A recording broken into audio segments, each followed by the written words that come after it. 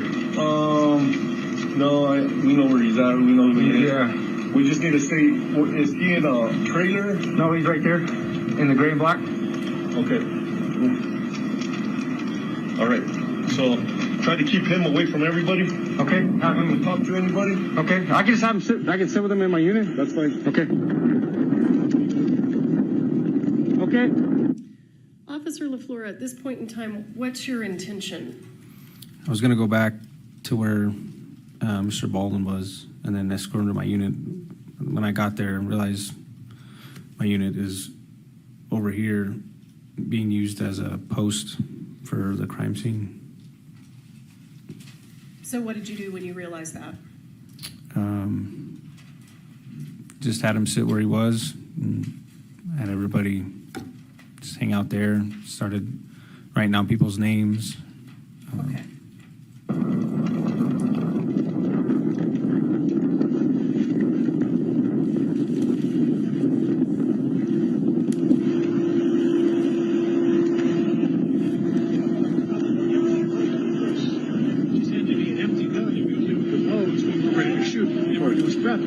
Earplugs, everything. All right. What are these people doing? Seems like they're talking about what happened. Now, as a law enforcement officer, is that something that concerns you? Yes. And why? Why does that concern you? They could be, one person could be telling them what they saw and mess up what they have to say, what they saw. So it could essentially coerce testimony, I guess. People would say the same thing because the other person said it, rather than saying their own opinion or own view of what they saw. Okay. Mr. Baldwin, who's the director on scene? The guy that was shot. The guy that was shot? Okay. Where is he now? I think he's in the ambulance. Do you guys have a production car? Or? There's an AD. Name is Dave. I'm waiting for you right now. I'm happy to stay right here and do everything that he's doing. Well, my lieutenant just wants you to stay away from everybody and not to talk to nobody. So I was. Wait right here. We can wait right here and have everybody step back, or we can wait in the back of a patrol unit. But I prefer to not put you there. Okay. You want something? You want water or something now? I want to find props to get a cigarette. So, why did you let Mr. Baldwin sit there instead of putting him in some vehicle and separating him from the other witnesses? Like I said, my unit was clear across being used as a post, and just because I didn't know what we had right there, came to maintain cooperation with people involved. Well, it sounds like you gave him an option. You let him choose, is that right? Yeah, he wanted to stay right there, and I figured if I could keep him there, I didn't see a big problem with it until later on when people were talking and whatnot. And did you give Mr. Baldwin instructions about whether or not he could speak to people?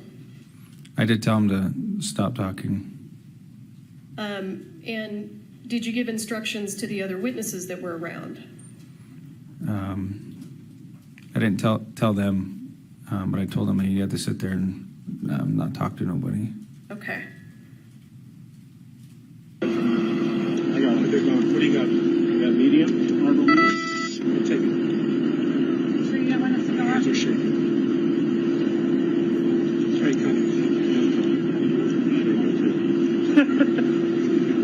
Yes, sir. Right, I'm right there. The silver car is Alec's vehicle. You want to sit him in there? Mr. Baldwin, is that your car? Yeah. We can wait in there. You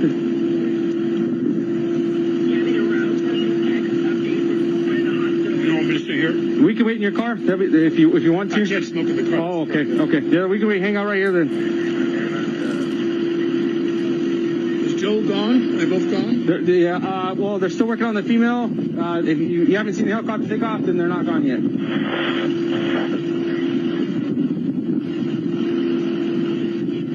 If you know, Officer LaFleur, why hadn't the helicopter taken off yet? I don't know exactly why, but my guess is they have to stabilize the patient before they can put him in the air. In the air, okay. Why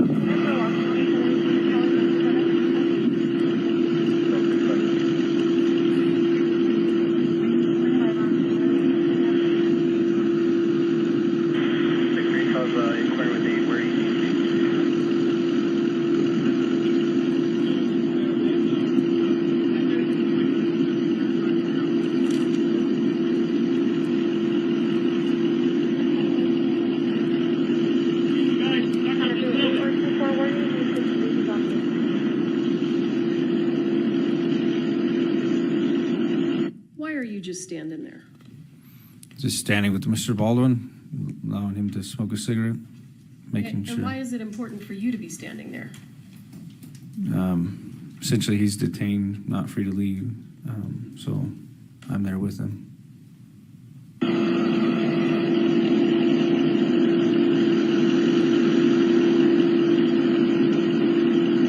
So 3710 interrupt, but that's great.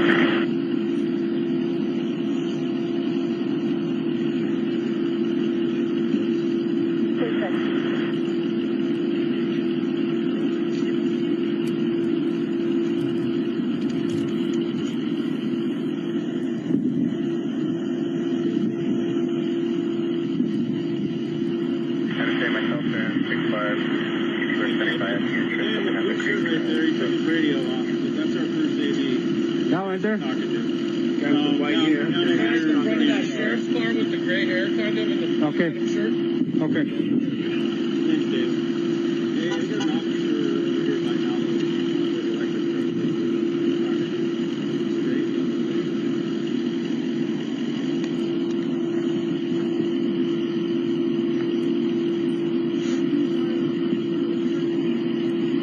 Why do you have these two gentlemen standing over there that we can see? What is there something important about them? The guy in the gray I had him stand over there because he was inside the room when I had first got at the church. And the other guy in the brown apparently was in the church too. So I just wanted everybody who was in the church in one area so we could easily be found. So you wanted everyone that was in the church in one area. Yes, ma'am. And are we looking at that area? To the left of Baldwin is where majority of everybody was, yes. Okay. And those were the witnesses that were in the church? From what I was told, yes. Okay. So, Mr. Baldwin, how many people were in the room when it happened? It's a crew. It's a crew? A dozen people, but a lot of crews outside that building. He'll tell you. Okay. He's the one that knows what was on set. He's asking how many people were in the room at the time. How's it going, sir? Deputy LaFleur. How many people were in the room at the time? Six? Officer LaFleur, who's this gentleman who's speaking now in the blue jean shirt? From what I was told, he was one of the other directors. 6 or 7? I need a definite answer. I don't know. Okay. So I got one here, the two that were injured, that makes 3, and then these two gentlemen, 4, 5. So who would be the other 2? Yeah, he's got Ross. More than 6? Supervisor, I keep track of the narrative and how many where. I can tell you who's in the room. Okay. Were you in the room? I was at the door. You were at the door? Can I get your ID? Do you know whether or not the person in the jean shirt was inside the church and witnessed the incident? I do not know. Okay, why don't you come on over to the back of the street?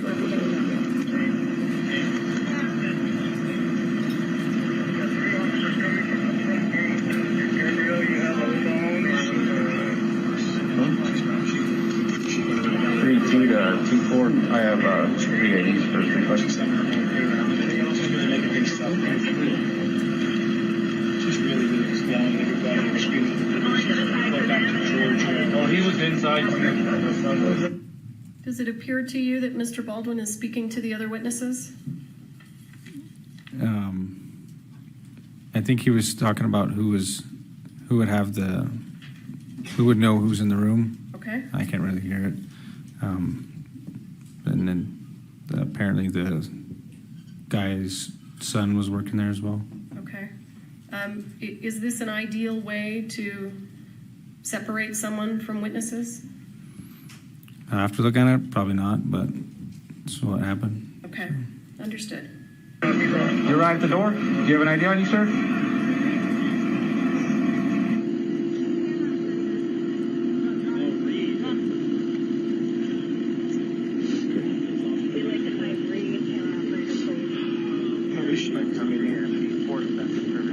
As of right now, her status is questionable. That's why we called the air light. Where were you at, sir? I was right behind him. Right behind him? Okay. Yeah, I was right behind him right when it happened. All right. So just have you guys hang out for me right here. We'll get someone to get your statement in just a second, okay?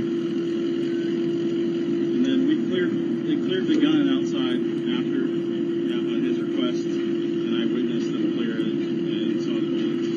Okay. So the one that was missing, the one that fired, we don't know, but all the other ones were proper. They had loads. Officer LaFleur, does it seem to you right now that they're talking about the incident? It seems like they're talking about the gun that was used in the incident. All right. They were low flames. They had loads. Well, they didn't know. They did just a shake test before they put the gun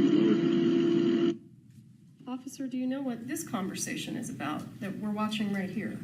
Something about a shake test. I don't know. Maybe the rounds, dummy rounds, maybe. Okay. I'm not too entirely sure. Do you agree with me that, well, was Mr. Baldwin supposed to be talking about the incident? No, ma'am. Does he appear to be doing it anyway? Yes, ma'am. Right, but see, when we're rehearsing, you get the empty gun. And we don't use any of the loads. That's the problem until we're ready to shoot. So we put the earplugs in. You all right? I'm not all right. I'm worried about her. Yeah, well, me as well, but what's your situation? She's stable now, I think. Get her in the air, get the back of the truck. Hit her in the shoulder. Hit her where both of them took it in the shoulder. Hers came out the other shoulder, which is why it's not good. His shoulder blade stopped it. So shattered. There's basically a rotting. It's a blank, but because I think it was based on the sound and how much ringing I had, I think it was a half. Officer, are they still talking about the incident? Yes, ma'am. Is there a reason that you didn't stop them since you told them not to? I think as time goes on, I tell them to stop. A bit of water. And that's the barrel. Okay. The barrel. So who knows what else is in the room? My other hand. You were in the room? Effects crew. Okay. Can you get your ID, sir? That's what I said. I think there was more than 6 or 7 guys. I think it was about 8. You see this gentleman over here on the left? Yes, ma'am. Any reason to believe he was inside the room at the time? I'm not sure at this point. Okay.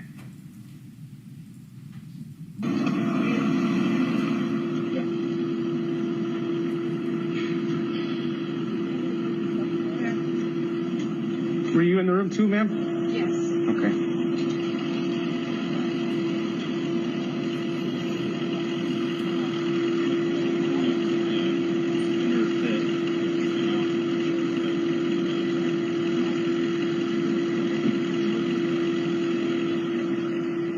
She was breathing. She had a clear lungs. So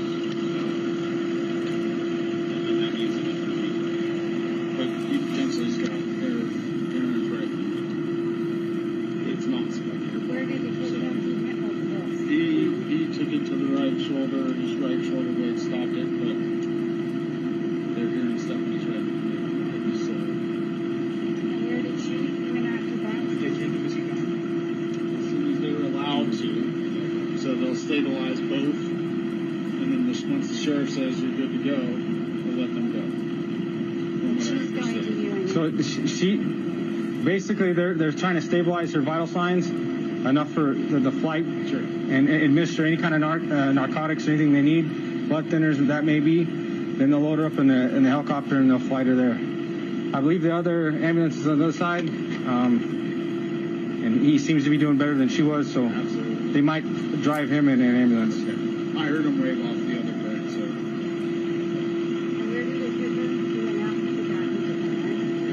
Both of them took it in the shoulder.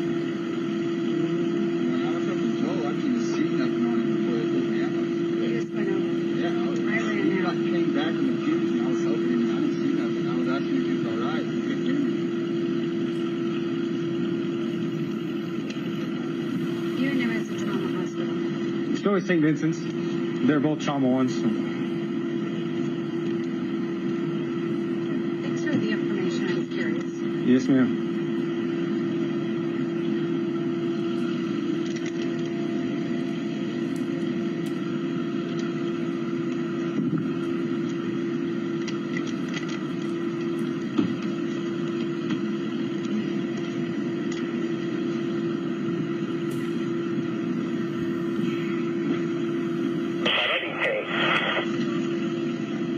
I'm just step away and come on. Yeah, no problem. I got more out.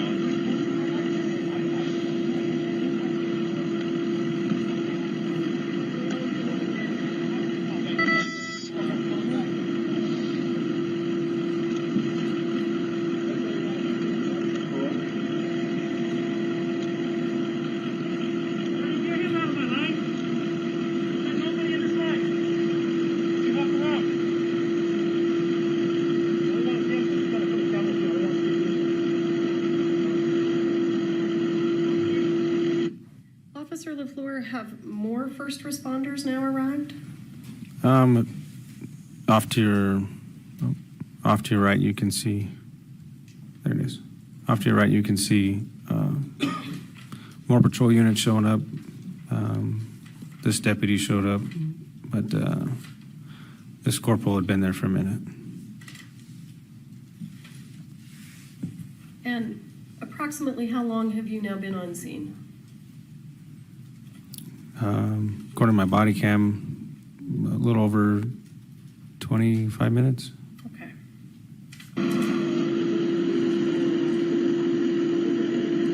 Hey, Corporal. I got 7 people there in the room when it happened, all their IDs, so. Okay. Just get it all brought down. I'm not sure what the CID come out there. It's okay. At that point in time, what was your understanding of how many people were in the room and witnessed it? I believe I said 7. Okay. Do you know whether or not that turned out to be true? I think there was actually more. I wrote all the people who said that they were in the room in my report. Okay. Hey, sir. And I'm just hanging out with him because, yeah, he's the one who pulled the trigger. So. Okay. Yeah, he tried it. Sorry, I was trying to set things up a while ago. And Do what you're going to do. Whatever you're going to do.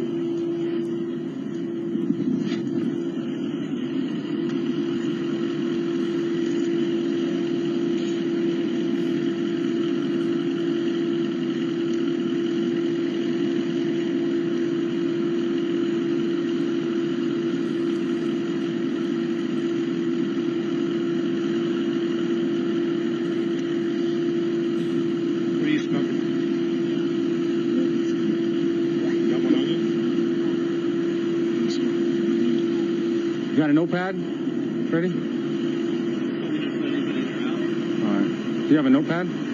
Officer LaFleur, at this point in time, I know he's no longer in the frame, but the gentleman in the blue denim shirt, do you know whether or not he was in the room at the time? I don't recall if he was in the room or not. Okay. I know there was some director or whatnot there. Okay. Yeah, I don't have mine either. Yeah, so I can start. Yeah, I know. It came off when I was given, trying to pack wounds. Yeah. Okay.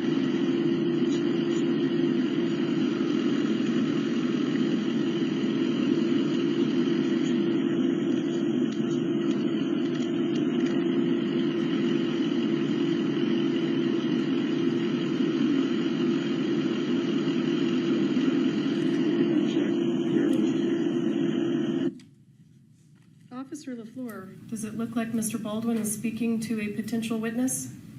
He just looks like he's talking to the guy who says his name is one of the directors, yes. Okay. Is that what you had in mind when you asked Mr. Baldwin not to speak to anyone? No. Do you know what they're talking about? I couldn't hear what they were talking about. I did hear him ask him what cigarettes he was smoking and if he could have one. So.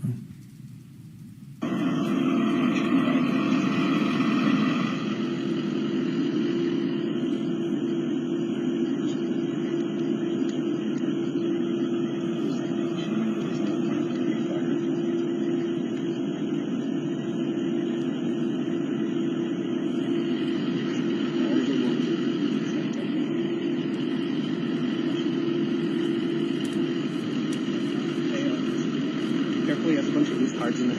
Oh, geez. All right. Or do you want to just try some pages off? No, because I'm going to be writing quite a bit. Everybody was in the room. I mean, I have my phone on me.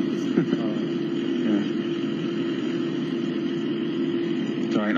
I'll just, yeah, I'll write it down.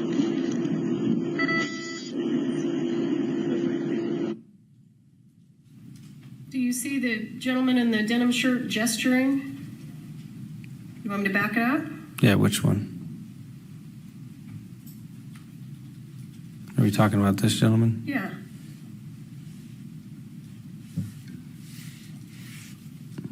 Do you know what he's gesturing? No, it looks like he picks up his hand. Now that you play it back, it looks like he's shaking his hand. And had you seen him do that previously? No, not until just now. I thought you testified earlier about a shake test. The gentleman was talking about a shake test, Okay. but I had not seen the director do it until reviewing the footage now. Okay. My eyes aren't always exactly where the body cam's pointed, so. Absolutely. When you tell people not to talk about the incident, do you have an expectation that they'll follow your instructions? Yes, ma'am. Does it look like they're following your instructions? No, ma'am.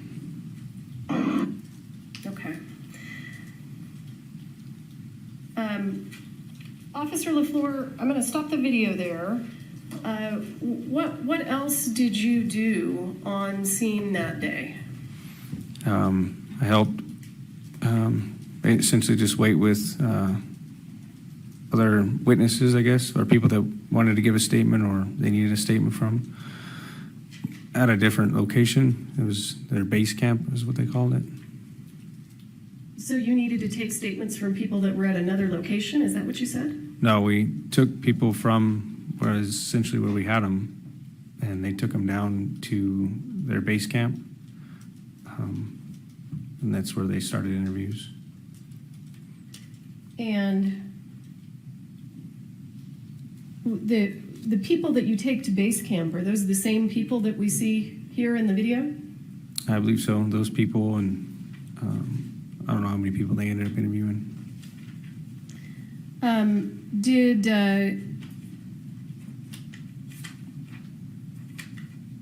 Did at any point in time did Mr. Baldwin tell you that he didn't pull the trigger of the gun?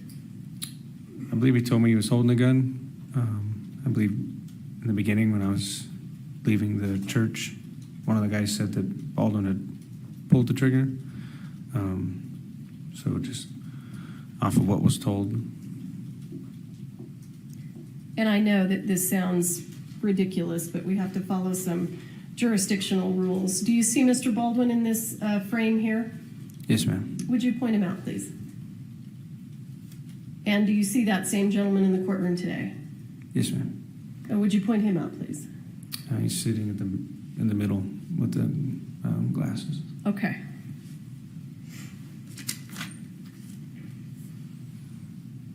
Anything else that you did of import that you can think of that you think the jury should hear about? I think that's about it. How long were you on scene, if you recall? From when I got there was, I don't know, about 10 hours maybe or so. I was there until dark. You were there for 10 hours. Yeah, until they were done interviewing people. Is that typical? It is if that's what they need to be done. So Okay.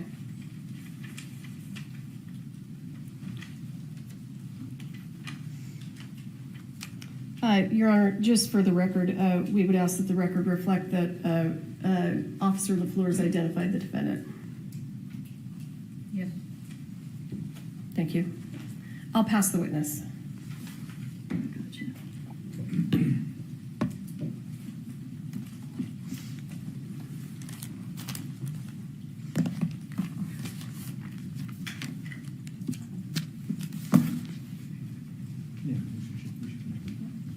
May I proceed?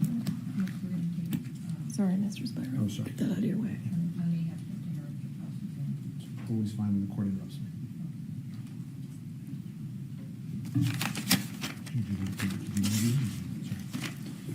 May I proceed? Yes. Yeah. Thank you, sir. When you got to the scene, Mr. Baldwin walked up to you and said, I was holding a gun. He blurted it out, right? yes, And in fact, he was very shocked, if you could picture Alec Baldwin in a pale state, very unsure of himself. You could say an actor out of character. Fair? sure. Object to the former question. It is Mr. Spiro testifying in the question. We are not going Okay. to do these without this. May we approach?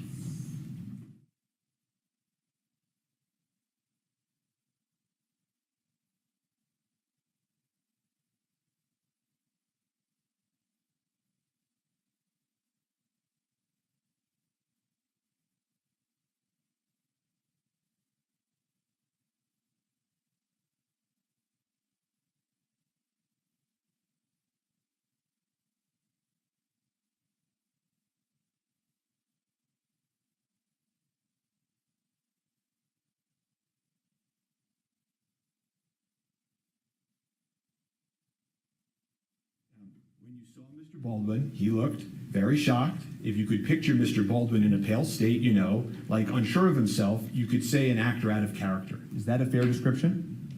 Sure.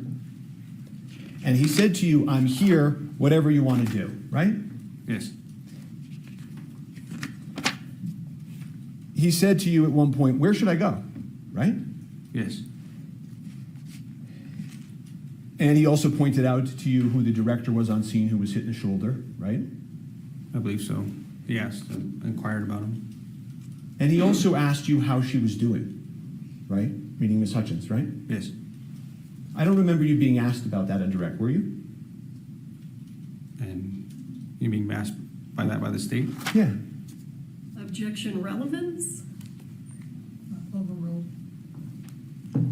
So I want to take a step back. The dispatch that came over to your radio, sir, before you got to the scene was a dispatch for an accidental shooting by a prop gun, correct?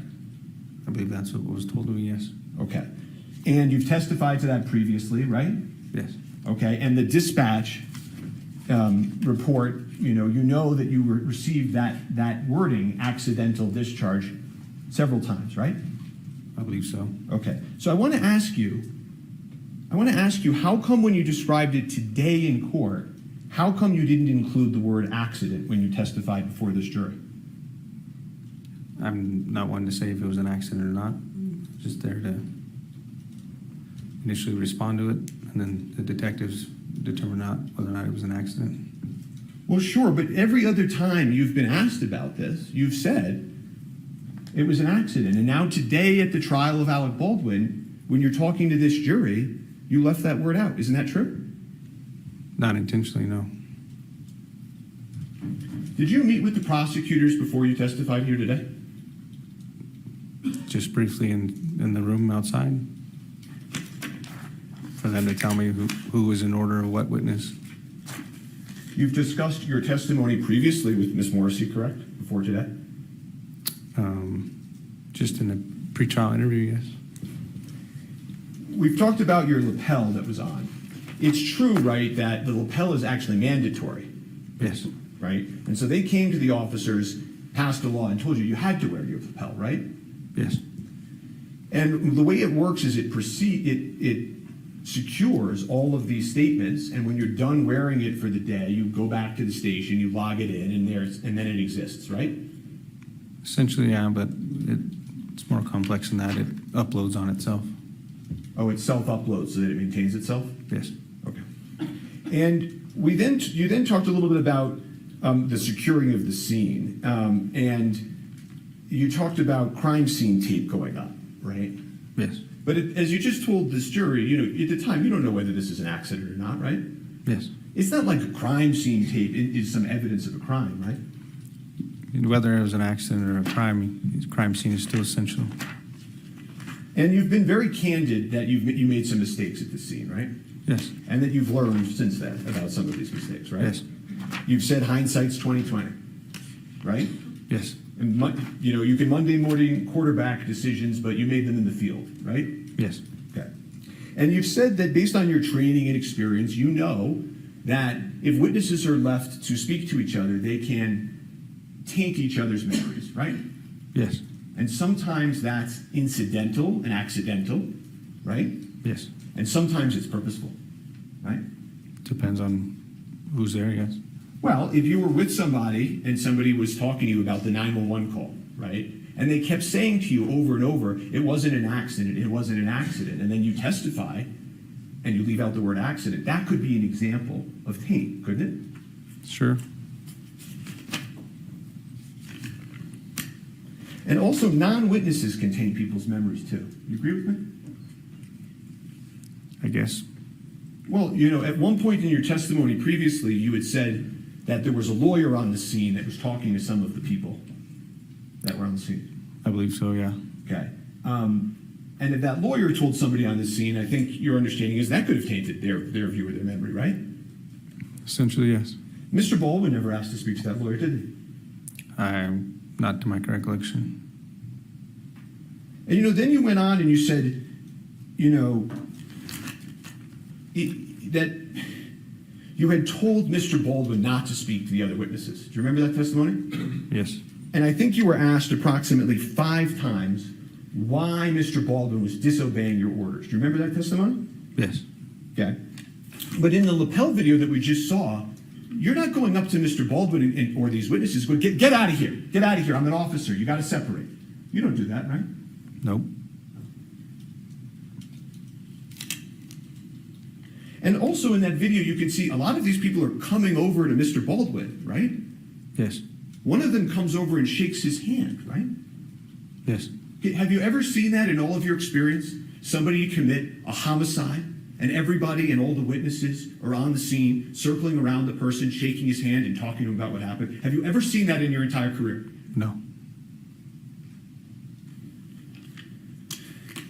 And then you went on to say, well, you didn't put him in the cruiser. You didn't put him in the cruiser because your cruiser was being used. Was I guess the reason that you gave? Was that? Did I understand that right?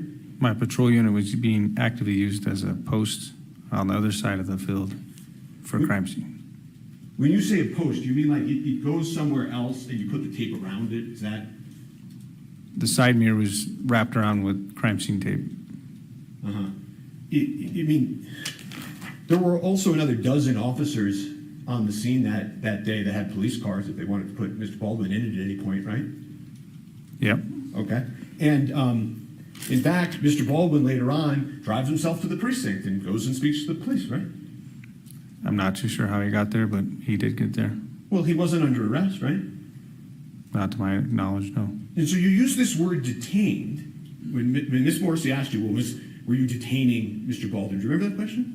Yes. Isn't it true that even today, years later, no police officer has ever arrested Mr. Baldwin or detained him in a police car? True? I don't know.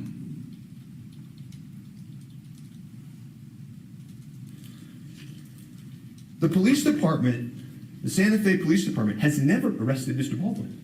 Not the Santa Fe Police Form of Department. question, asked and answered. And one of the things that you do as an officer on the scene is you observe demeanor, right? Yes. And you spent 10 hours on the scene, I think. I heard you say, right? Yes. You got to see the people of Rust that day live, right? Yes. And the truth of the matter is that you took it as a way how everybody was acting, and that the individual who claimed to have been holding the firearm was still there, that there was no, the way he was, his demeanor was that there wasn't any intention behind the act, as you could say. Isn't that true? I wouldn't say there was no intention. I don't know the individual's intentions, but his demeanor was sad, upset. Okay, well, it's not just his demeanor being sad and upset, right? Okay, we'll move that to the side. And I understand you're not a mind reader, right? Correct? Yes. Okay. All you can do is look at the people and look at how they're interacting and make your own judgments, right? Yes. Okay, and you do that as a police officer to try to figure out how to interact with a scene. True? Yes. Okay, and isn't it true that the way you took it, how everybody was acting, and that the individual who claimed to have been holding the firearm was still there, that there was no, the way he was, his demeanor was that there wasn't any intention behind the act, as you could say. Isn't that true?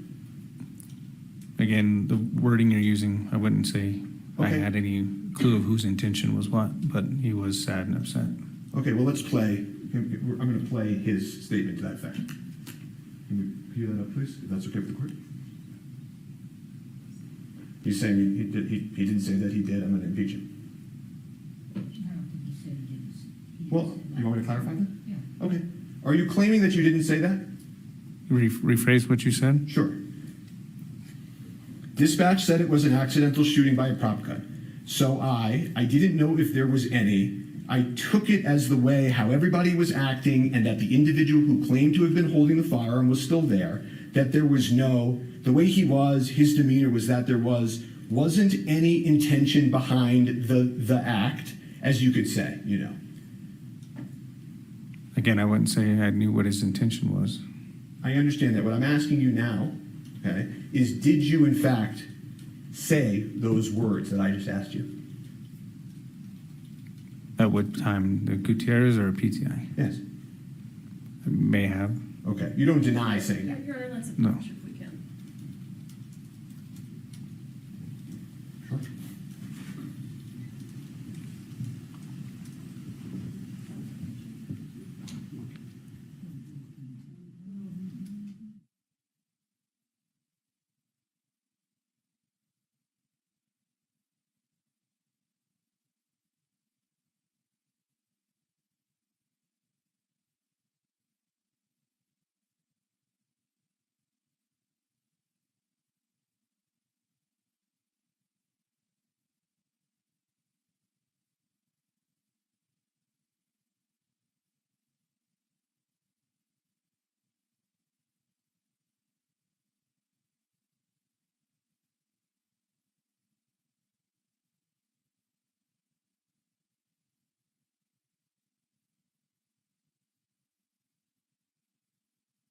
One more time, I'm just going to ask you, did you say that statement that I read? If you're reading the statement and it says my name next to it, then I more likely said it. I just don't recall when.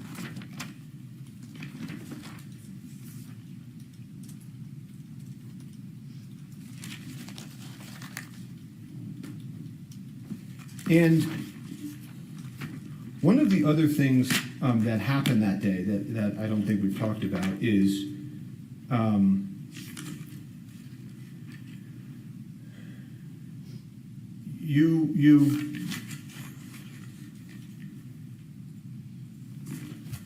you spoke to a witness who told you that a woman named Sarah was crying and shaking and going through the bullets and saying, I don't know how it got in there. Objection, hearsay. I'm asking the witness if he had that information. He's making the statement, the hearsay statement is coming in.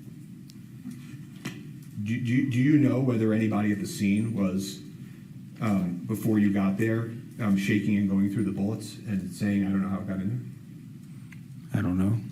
Okay. If we could refresh the witness with his lapel, and I would ask that can I put it up on just his screen? Okay. I don't think you can do that. I would object because that's not proper refreshment. We don't refresh in front of the jurors.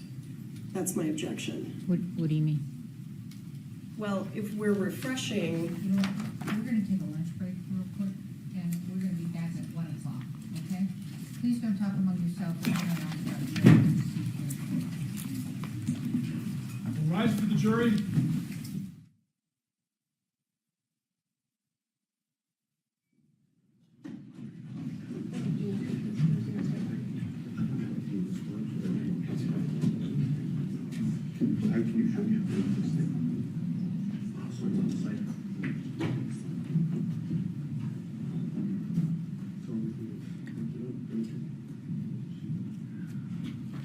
All right, you're excused. You can move over. And this thing is a battery and council approach.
At this time, we would move defense 8 into evidence, which is the 911 dispatch.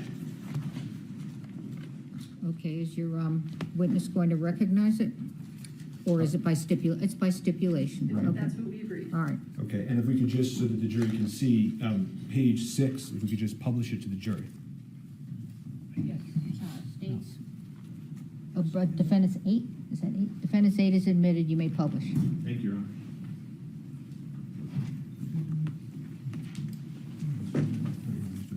Just a, real quick, you were using numbers. We assumed you guys were using letters for exhibits.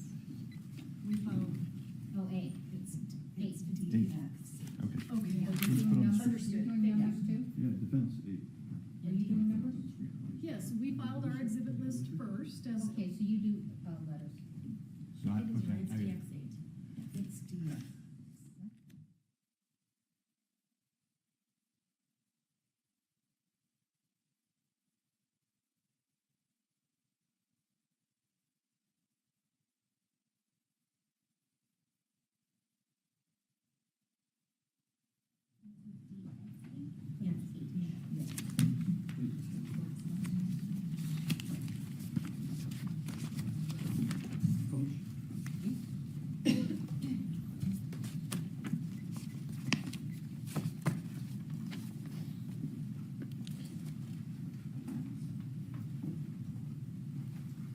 Okay, and is this page, I can't see the page at the bottom, is this page 6? Yes.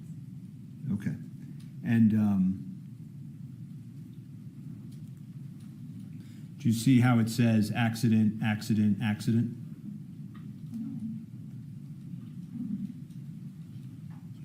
I can touch it? Oh, accident.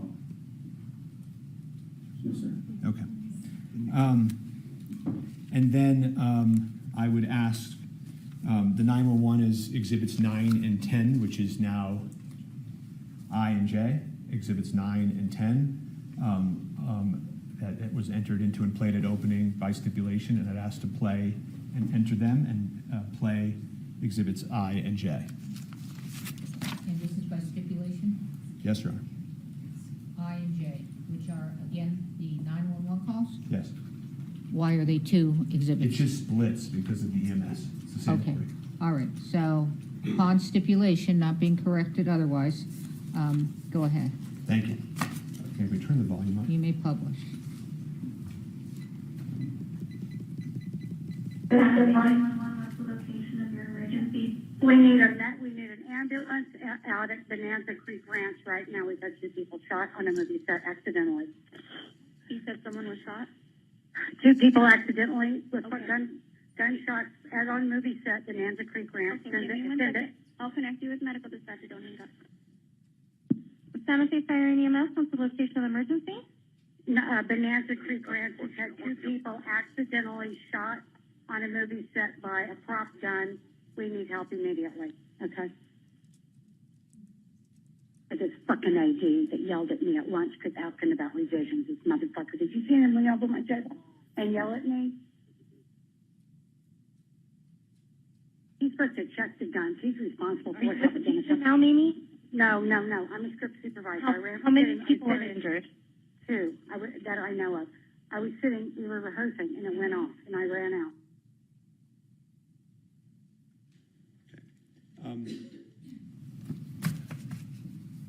You heard some language, and then that the first assistant, was supposed to check the gun. Did you hear that? Yes. Okay. Did you hear anybody on the 911 call mention Alec Baldwin at all? No. I asked you before we broke about a prior statement. I asked you if you made a prior statement that we talked about a few times, so I'm just going to approach quickly and refresh your recollection. And this is November 30th, 2023, your pretrial interview, Officer LaFleur, and I'm just going to ask you to read down here. Your Honor, and again, Mr. Spiro is testifying as he's handing it to the witness. Just identify what the document is and then move away.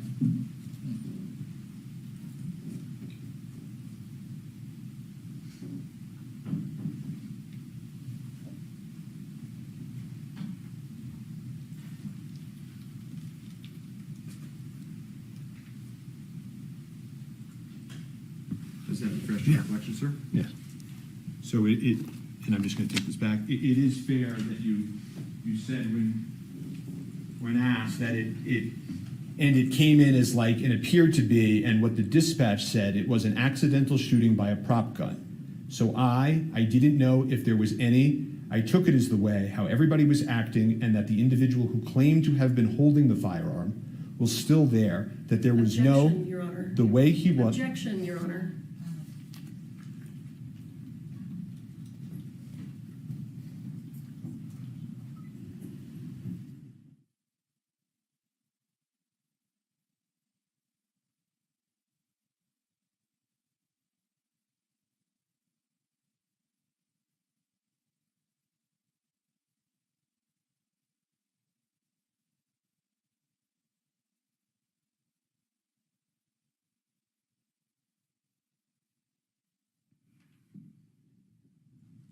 As I was walking back, my question was, did that refresh your recollection? Yes.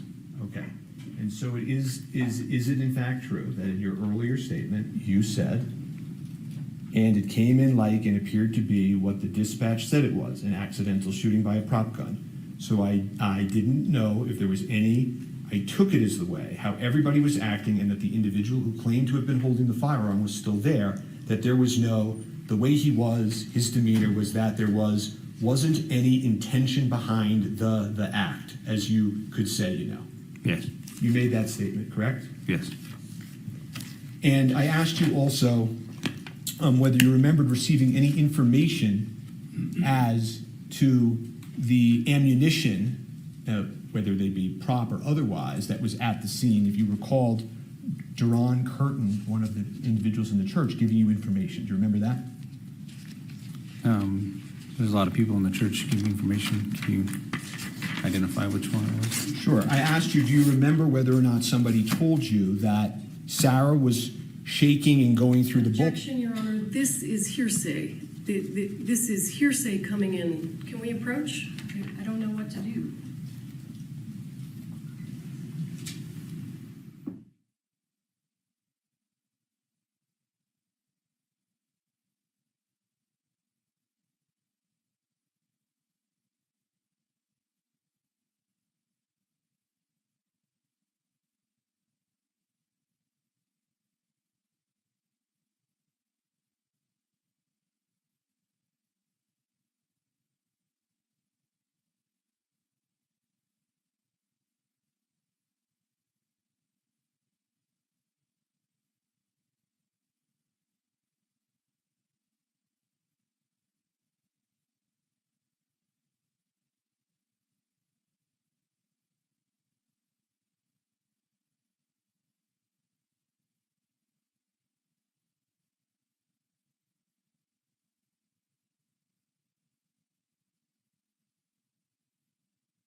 As I was saying, officer, did you learn at the scene whether or not Sarah was going through the bullets and saying, I don't know how it got there? Did you learn that information? Do you recall? I don't remember. If you could refresh my memory to which part, which person said what. Sure. And I'm just going to approach the witness and show him his lapel recording.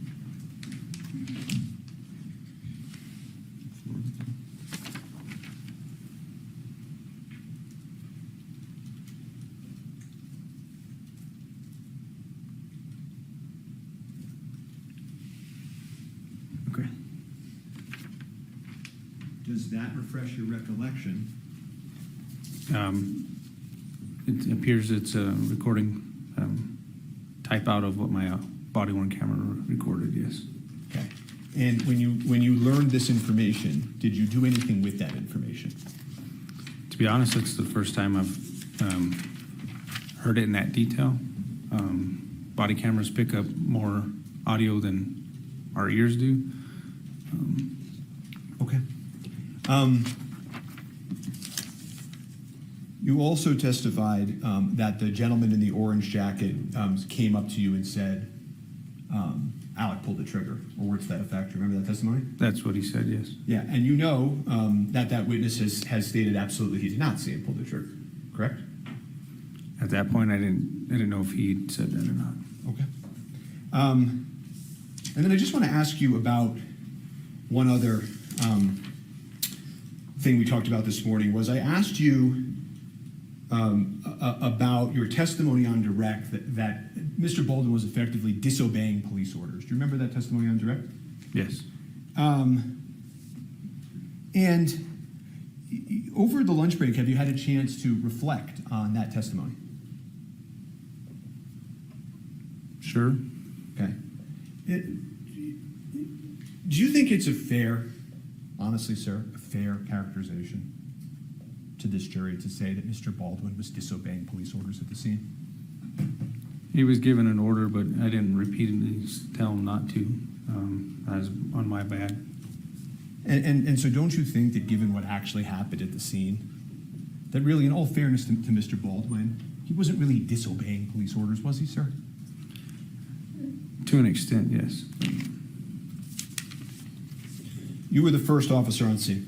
Yes. And you did your best, no question, right? Yes. And you're aware, right, because a lot of this testimony I'm not going to get into, you're aware as you sit here that the issue of Ms. Hutchins passing is not a contested issue by the defense. You know that? Yes. Okay. And you did sort of corral the witnesses, I think you said, right? Yes. And then after you did that, you turned them over, in essence, to the lead detective, Detective Cano. Yes. Okay. And he interviewed those witnesses, right? Yes. Okay. And do you know if he's testifying for the state in this case? Objection. I don't know. Elements, Your Honor. You want to move on or withdraw? Sure. Ignore the question and the non-answer or if we got one. Do you know how the live bullet got on set? I do not. Do you know why the armorer loaded the live bullet into the pop gun? I do not. Do you know why the first assistant director, head of safety, failed to detect it? I do not. I have no further questions for this witness.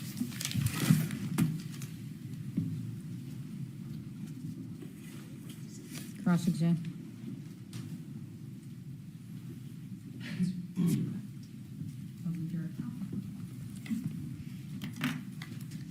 Can I use the Elmo, please?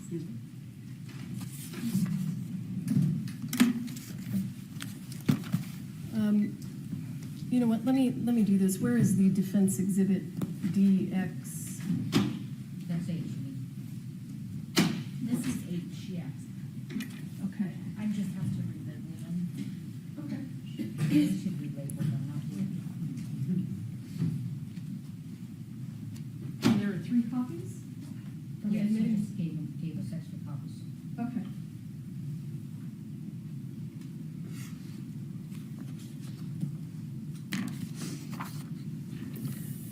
Officer LaFleur, let's back up a little bit, okay?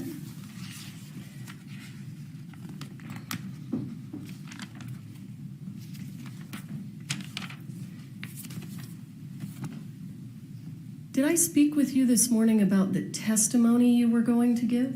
No, ma'am. Did Ms. Johnson speak to you this morning about the testimony you were going to give? No, ma'am.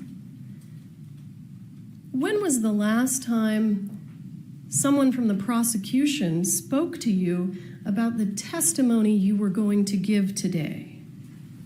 I don't believe we've talked about the testimony I was going to give, but just about the pretrial interview. So you mentioned a pretrial interview. So let me ask you, do you recall when your pretrial interview was? Would it refresh your memory if I showed you a copy of the transcript? Yes. May I?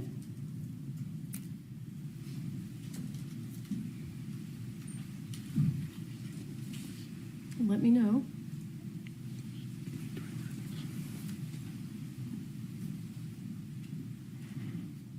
Officer, when was your pretrial interview? In May. And do you you recall who was there? Somebody from the defense and somebody from the state. Someone from the defense. Yeah, it was a female.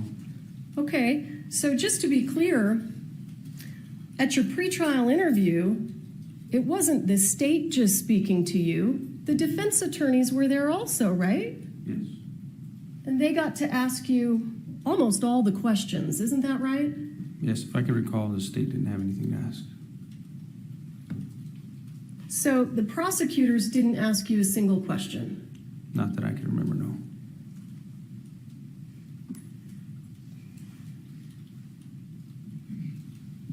Do you agree with the defense attorney's assertion this morning that somehow you were coached to give your testimony? I'm going to object to that characterization, but he can answer.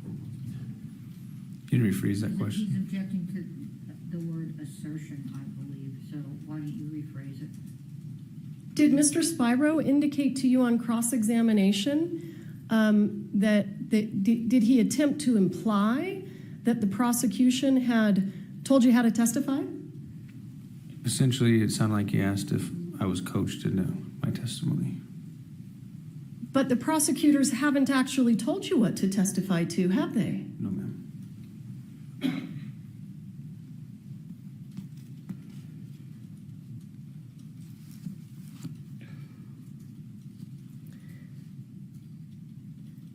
You were asked several questions on cross-examination about the statement that you made that it didn't seem like Mr. Baldwin intended to commit the act. Do you recall those questions? Yes. Do you know what the crime that Mr. Baldwin is charged with? I believe involuntary manslaughter. Is involuntary manslaughter an intentional homicide? No, ma'am. Not to my recollection of the New Mexico State statute.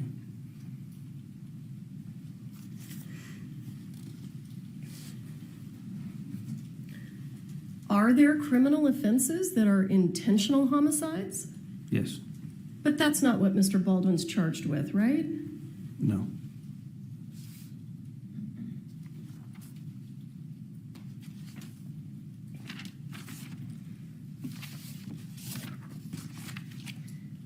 Officer LaFleur, when you are speaking to a witness, when you were in fact speaking to witnesses at the scene, you collected their driver's licenses, didn't you? Yes. And what do you do when you collect the driver's license? Do you run it through a system? I put it in our computer system, run it by driver's license in the state. It's easier than name and date of birth. Is Defendant's Exhibit H, does that contain information about their driver's licenses? Yes. It appeared that it was a page that showed each person's license being inputted and the return that came back from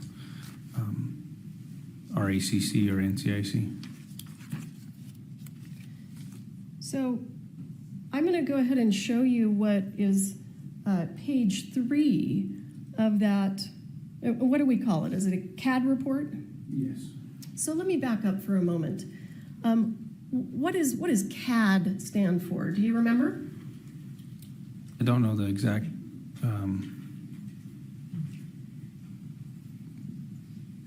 exactly what it stands for, no, but it's a reporting system that we use. The dispatches us through. And so this is this a dispatch log?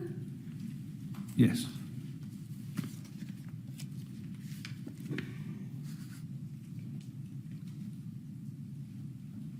I don't know.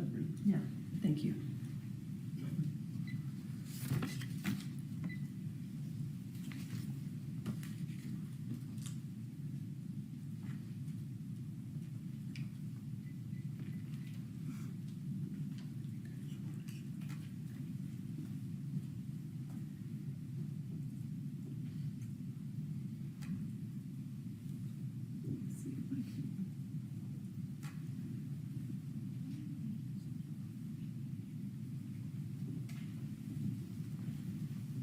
sorry, I know that's getting smaller and smaller, but I'm not sure what to do. Do you want to help me out? Do you see, no, it's not quite there yet. At the top of the page, do you see number 16? And there's a 16, and then there's a parentheses. Yes. What does it say? Posted speed limit and actual. What does posted speed limit and actual have to do with this incident? I'm not too sure. It looks like the individual who ran it, their name, I don't know who that is. Well, that's okay. Does this have anything to do with the incident involving Ms. Hutchins? No. So I want to take you down here to number 5, parentheses. What does that say? It says non-commercial class, code D. What is that person talking about? Does it have anything to do with the shooting of Ms. Hutchins? No, that's the return. It came back for a driver's license, it appears. That's the return that came back for a driver's license? Is that what you said? That's what it appears like, yes. Let's go down to number 10. Do you see that? Yes. What does that say? Accident quantity. Keep reading. 3, withdrawal. It looks like it's going to try to say withdrawal. Does that have anything to do with this incident? No.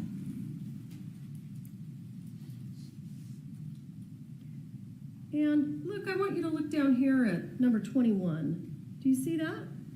Yes. What does that say? Of alcohol or drugs. That you're aware of? Does that have anything to do with this incident? No. Let's jump down to number 26. 6. What does that say? Objection, relevance cumulative.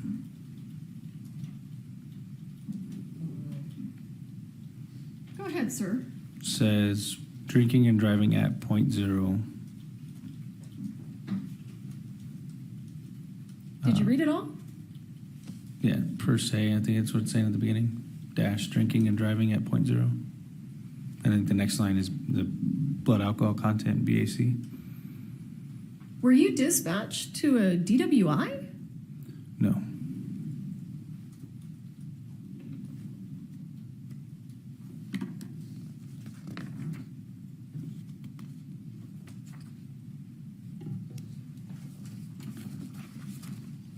Let's have a look at page 5.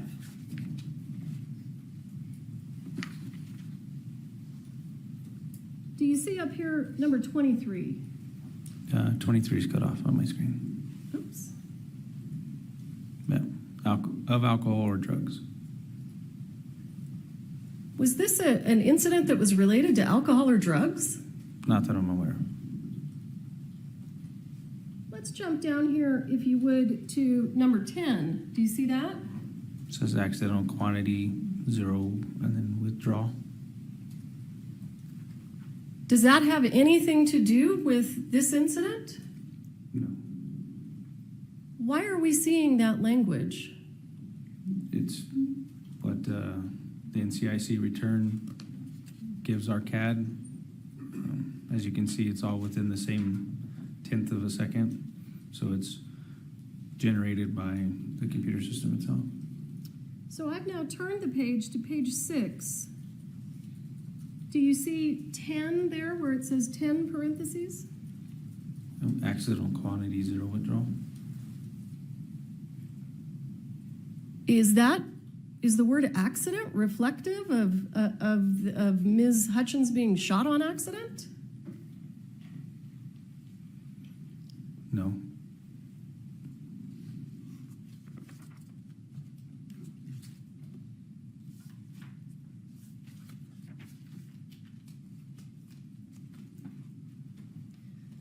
Is the word accident in that report? Does it appear anywhere where it's talking about what happened to Ms. Hutchins?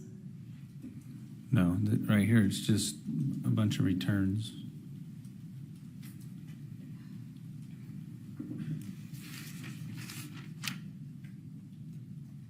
Thank you for your time, sir. I don't have anything further. All right, thank you. This witness is excused. Next witness. The state calls, I'm sorry. Were you? We would now move to page 14 of that exhibit. Come over here.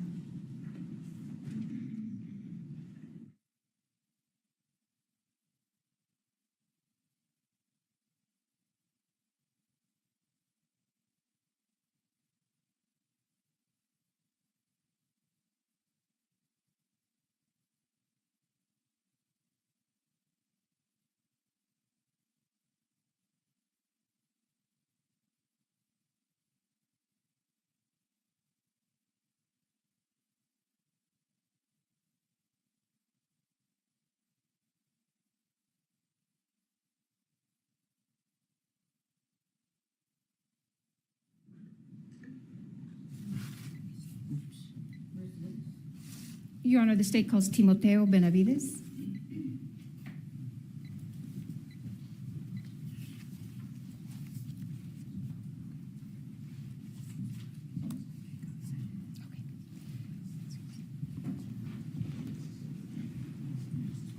Mr. Judge, raise your right hand, please.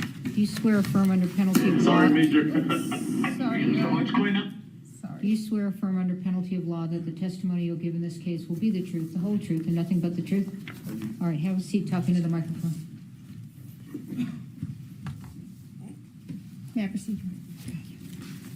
Good afternoon, Mr. Benavides. Would you please introduce yourself to the members of the jury? Yes, my name's Timoteo Benavides. And sir, on October 21st, 2021, how were you employed? I was employed by the Santa Fe County Sheriff's Office as a lieutenant. And are you still employed with the Santa Fe County Sheriff's Department? I am not. And why not? I retired doing 20 years of law enforcement for Santa Fe County. And what was your rank when you retired? Lieutenant. And on October 21st, 2021, were you working? Yes, I was. And what were your duties that day? That day I was day shift commander, which entails taking care of Santa Fe County during the day and 7 deputies we had. How large is Santa Fe County?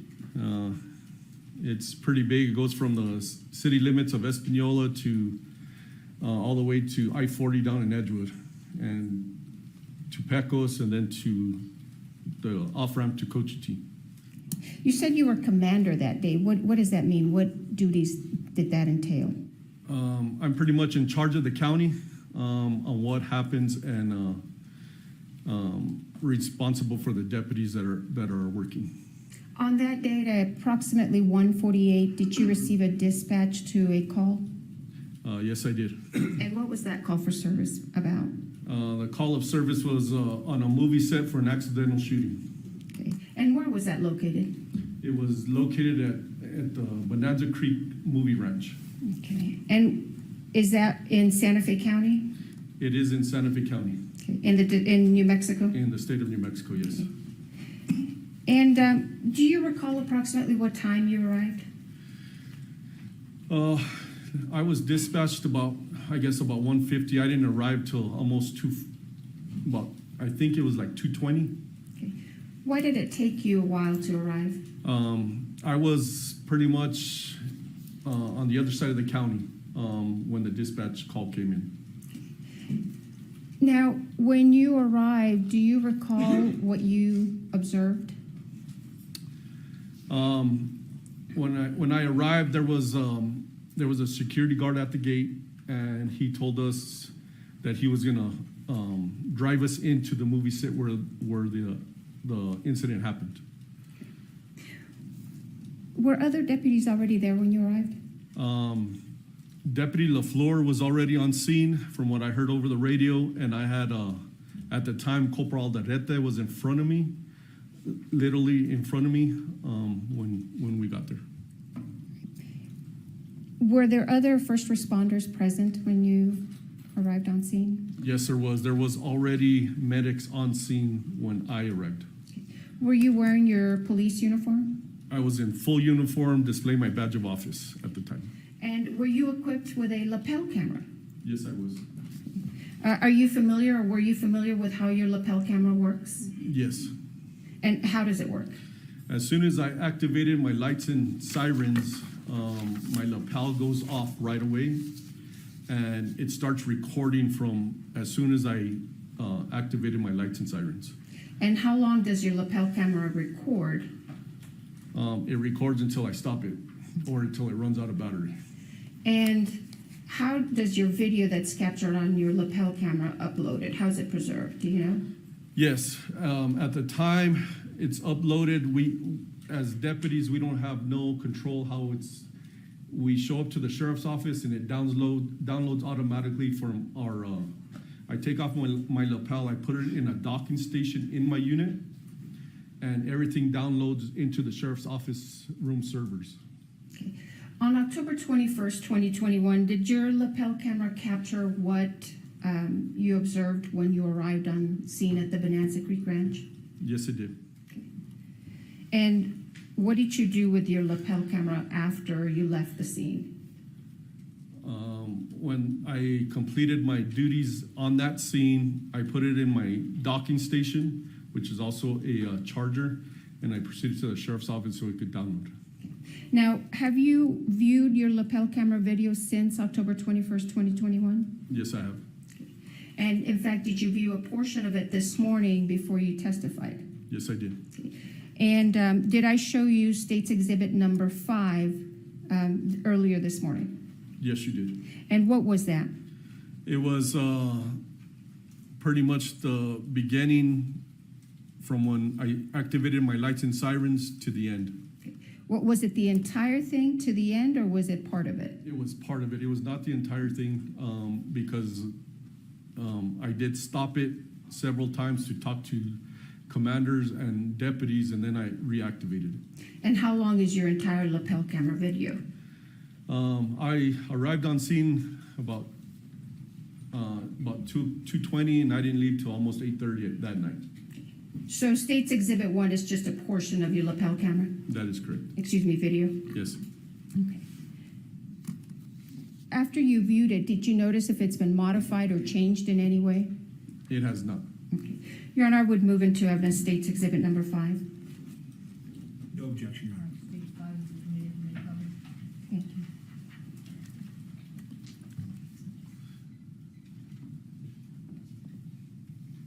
you. Sorry, Major. What's going on? They said that they. Let me pause it there. Is that your lapel camera video, Mr. Benavides? Yes, it is. Okay. I'm going to forward it. How long does it take you to drive? How long are we going to watch you driving? It's about 20 minutes. Okay. So I'm going to fast forward a little bit here to about 17 minutes, or excuse me, 15 minutes.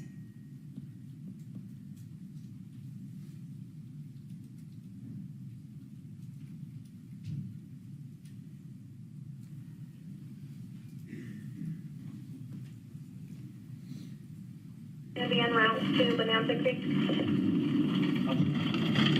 Hey, I got one shot in the chest. One shot in the chest, and one shot in the chest, and another shot in the stomach.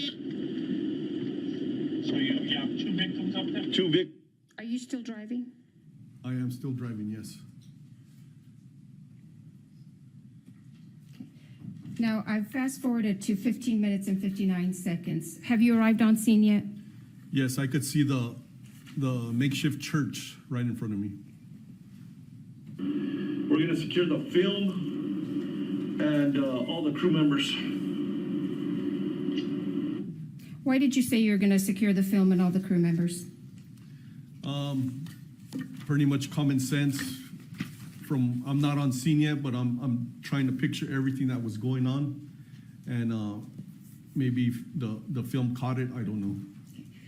Can you describe for the members of the jury, when you're pulling up to this church, what does it look like? How many people are you actually seeing? So this scene was probably the biggest scene I've been to. There was people everywhere. I had medics running in and out.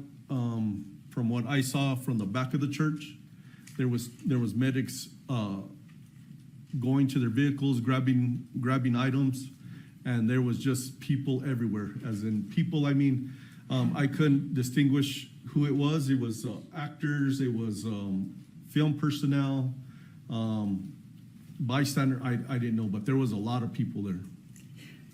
Do you know if some of those, if those people were people who worked on the set? Yes, you could distinguish them. They had a lot of sunblock on, a lot of hats, big hats for the sun. So that's pretty much how I noticed that. Okay. Cool. Thanks. I have like 200 people out here, so. Alrighty, I'll see if,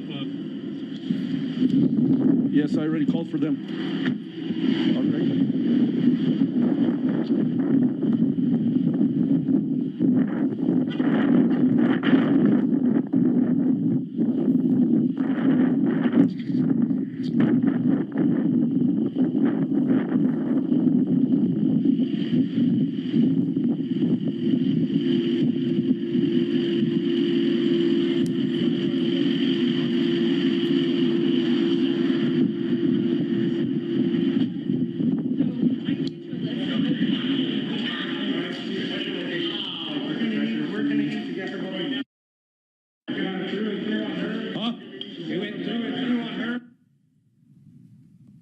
What's happening at this, excuse me, at this point? So as soon as I walked into the makeshift church, Deputy LaFleur started to let me know what was happening and what was going on with the victims. How would you describe this scene as soon as you walked into the church? The medics were doing a wonderful job. They had separated each other and they were working on the victims. How many victims did you have? I saw 2 on the ground.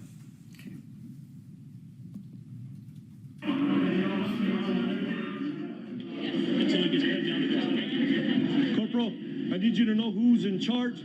Everybody stops what they're doing right now. This is a crime scene. Yeah. Why did you say this was a crime scene?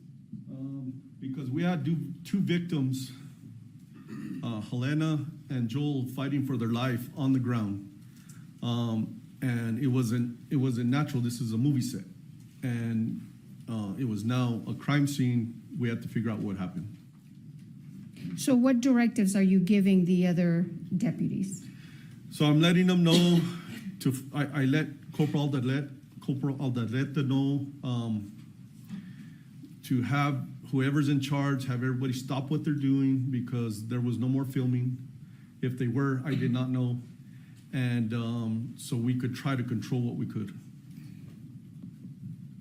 Everybody stops what they're doing, and I need the film secured by whoever's in charge of the.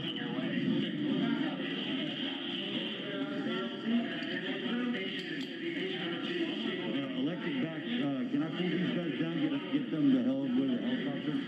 Yes, please.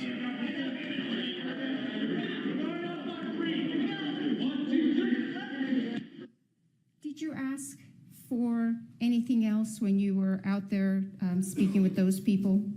Yes, I asked who was in charge to help me out, and then I asked Corporal Aldaleta to start taking pictures. Did you ask for anything else? Not that I recall.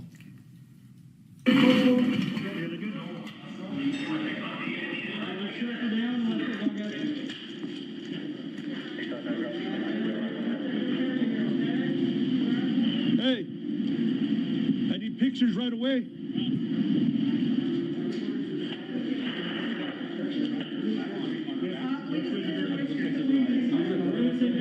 Where's the props guy?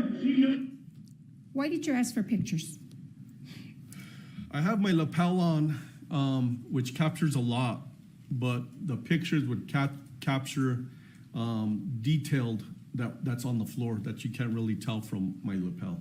And you just said that you asked for the props guy. Why did you ask for the props guy?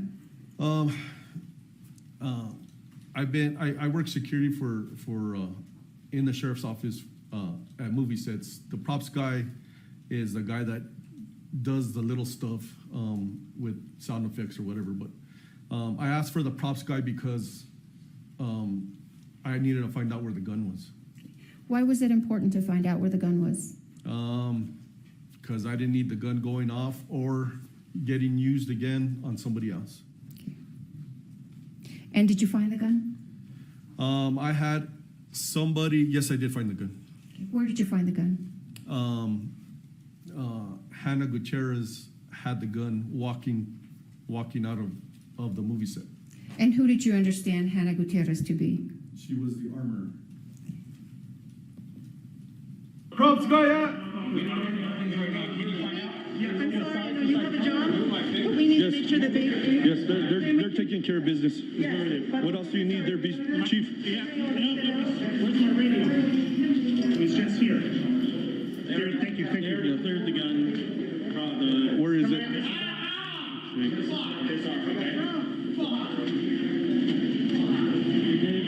got the cleared gun? I'm already going.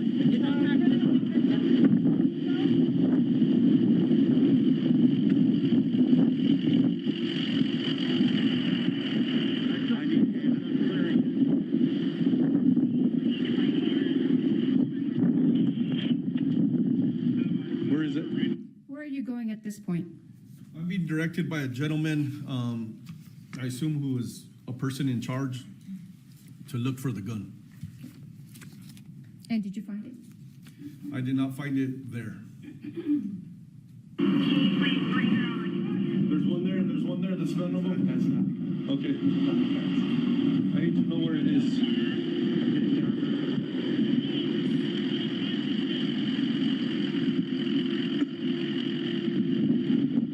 What is it that you are pointing at with this gentleman here?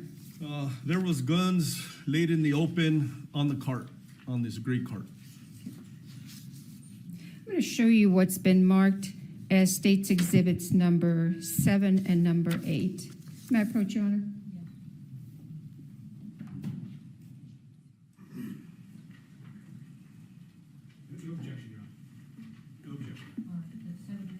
Yes, Your Honor. I would move into evidence 7 and 8, but I'll publish it in a second. I'm going to finish the video.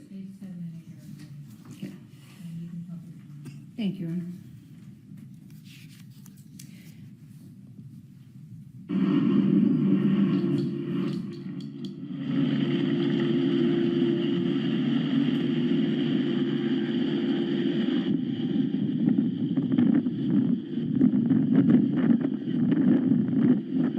Where are you going now? Trying to look for the armor. You're in charge, ma'am? I need to know where the gun's at right now. Armor, I need to know where the guns are at. There, going in right there.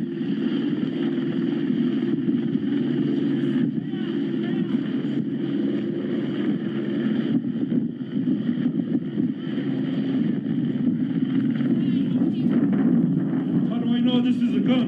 That's the gun. Okay.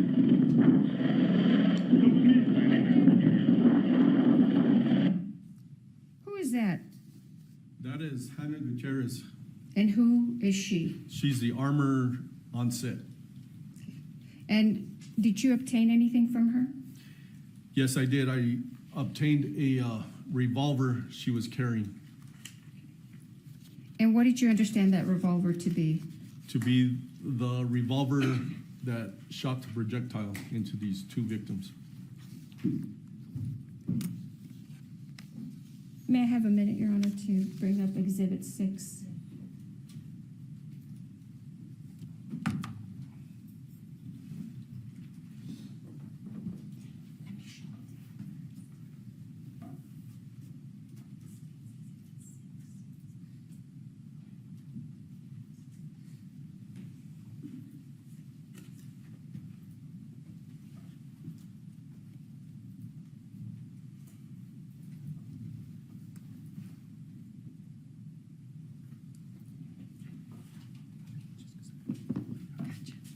All right.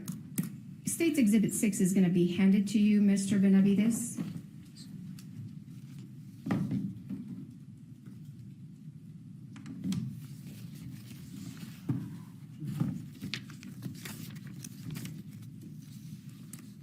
If you could put on some gloves and just open it and let us know if you recognize what's in State's Exhibit 6.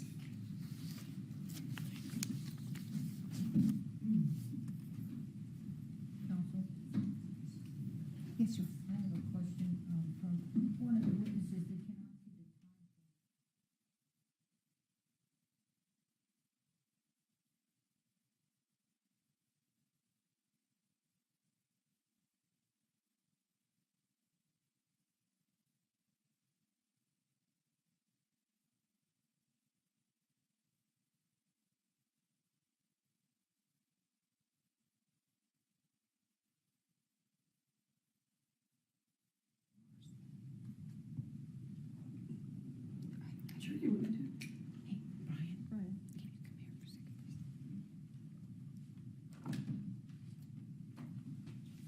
Ms. Johnson, make note of where you ended.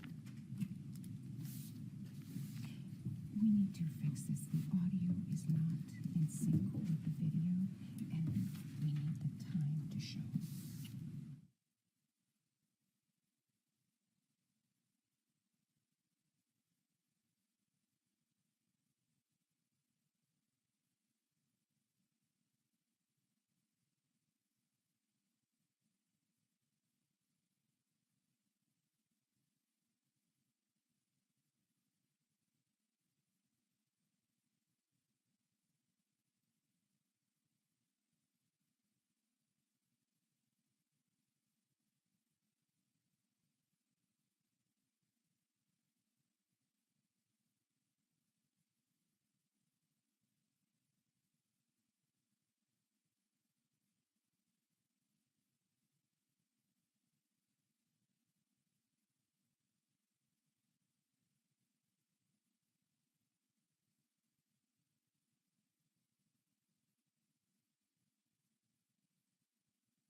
Correct me if I'm misstating, the video does not have the time of day on it, so they're going to elicit that from the witness, okay?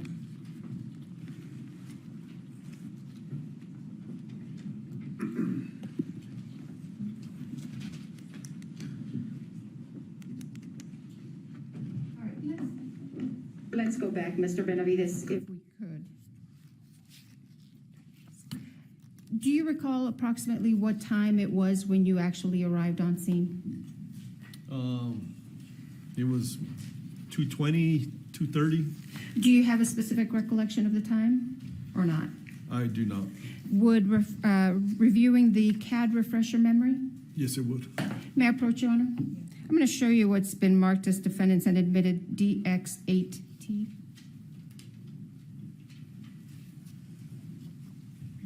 For the record, I think it's now H. Do you recognize that? Yes, it's a dispatch log. If you could review it and let us know if your memory is refreshed after you review it, and I'll take that document back from you.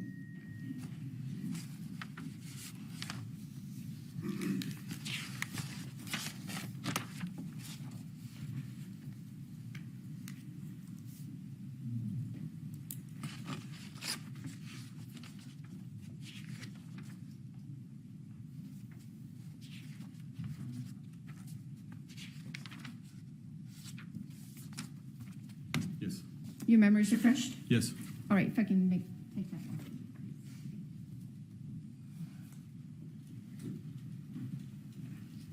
What time did you arrive on scene? 2:20.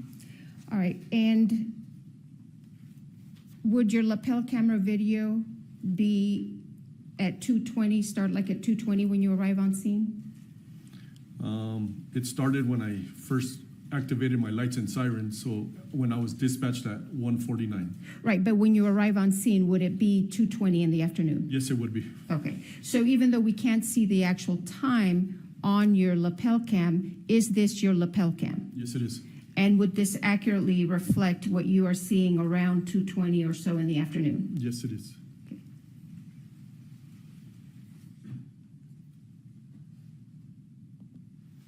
How do I know this is a gun? That's the gun.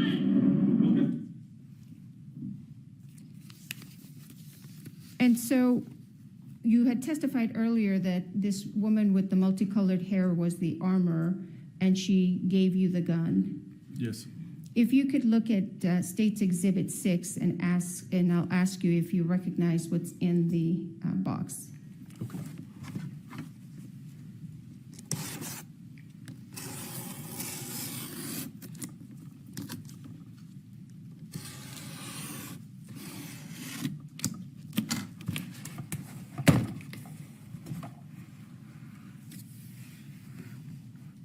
Do you recognize State's Exhibit 6?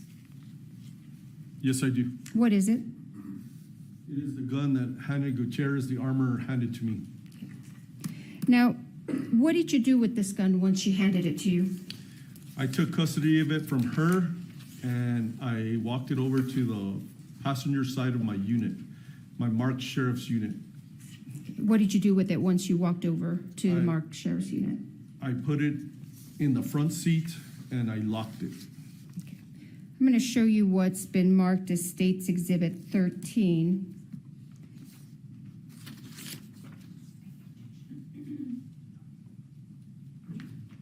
No objection. I'm losing track a little. So you just entered. I haven't tendered 6 because we have other witnesses through whom we're going to Okay, so 7, and I thought you had 7 and 8 that you were 7 gonna. and 8, yes, sir. Haven't published yet. Okay, but, okay, those were admitted, now you're doing 13. 13. Okay.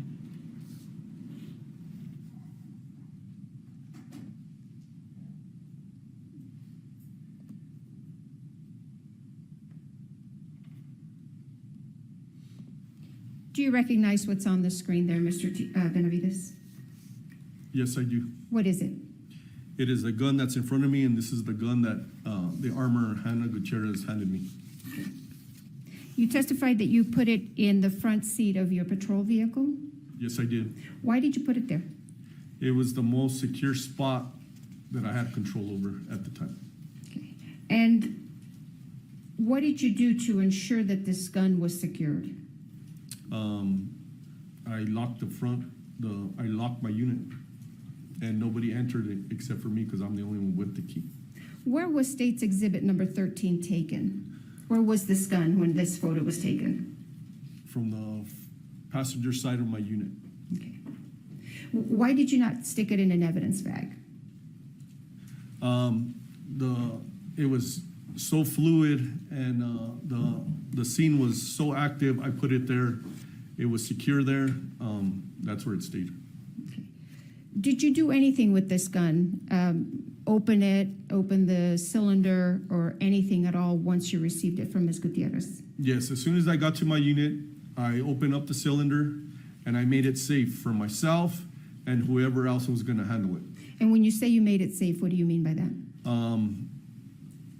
I opened up the cylinder on this wheel gun, and I ran the wheel to make sure there was no rounds in it. And were there any rounds in it? There was no rounds in it. Did you do anything else to the gun? I did not. To your knowledge, did anybody else have access to this gun once you put it in your patrol vehicle? No. So what is the next thing you did after you secured the gun in your patrol car? What I remember is I was talking to the armor, Hannah. I put her in back of my unit, and I told her she wasn't under arrest. I kept the door open because the detectives needed to speak to her. Now, did anybody have access to the front part of your patrol car? They did not. While this gun was in your possession, did you do anything, or to your knowledge, did anybody else touch it or do anything to it? No. Does Exhibit 13 accurately reflect the condition of the gun when it was handed to you? Yes, it is. Did you secure any other items of evidence? I did. I secured 2 boxes of ammunition. And where did you find those? They were on a gray cart, which Hannah directed me to, that they were on a gray cart that were used for this gun. All right, let's go to State's Exhibit 7, which has already been admitted. All right, you may publish. Thank you, Your Honor. Do you recognize that? Yes, it is the gray cart that Hannah directed that the ammunition was on. And where was that cart when you were directed to it? My first lapel video where that gentleman directed me, walked me over, and he said none of these guns were used. This was the cart that he was talking about. Okay. And where was this photo taken? Where was the cart when this photo was taken? It looks like it was taken in front of my unit, in front of my in-car camera. Okay. So was that cart moved from where you initially saw it to in front of your car? Yes, it was. Why? Hannah had she directed that the ammunition was there, so there was a gentleman that offers his services because I was dealing with Hannah, and I watched him bring the cart from where it was to me. Does State's Exhibit 7 accurately represent the cart in the condition that you saw it when you first were directed to it? Yes, it is. And why did you move it to the front of your patrol car? It was evidence. Hannah said that ammunition was on it used in the church. Is there another reason why you moved it to the front of your patrol car? To keep an eye on it, to make sure nothing was taken, nothing was put in. Was anything capturing what would happen if anybody got close to this cart? To where it is right now, they would have captured from my in-car camera. So do you have a dash camera? Yes, a dash camera, yes. So was the dash camera running and filming this cart as it's sitting there in front of your patrol car? Yes, it was. To your knowledge, did anybody come over to this cart and remove any items? No, not when it was sitting there, no. Okay. Why not collect the items instead of moving, or why not collect the items before you moved it? I'm in a patrol car. I'm not in a van or anything that would fit the whole cart in a hole to secure it. I'm going to show you State's Exhibit 8, which has already been admitted. May I publish, Your Honor? Yes. Is that a close-up of the cart? Yes, it is. What are we looking at? What was on the cart? What did you observe?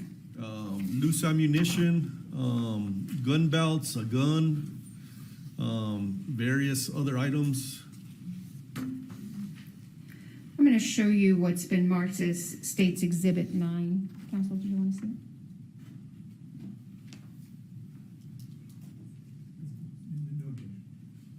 No objection.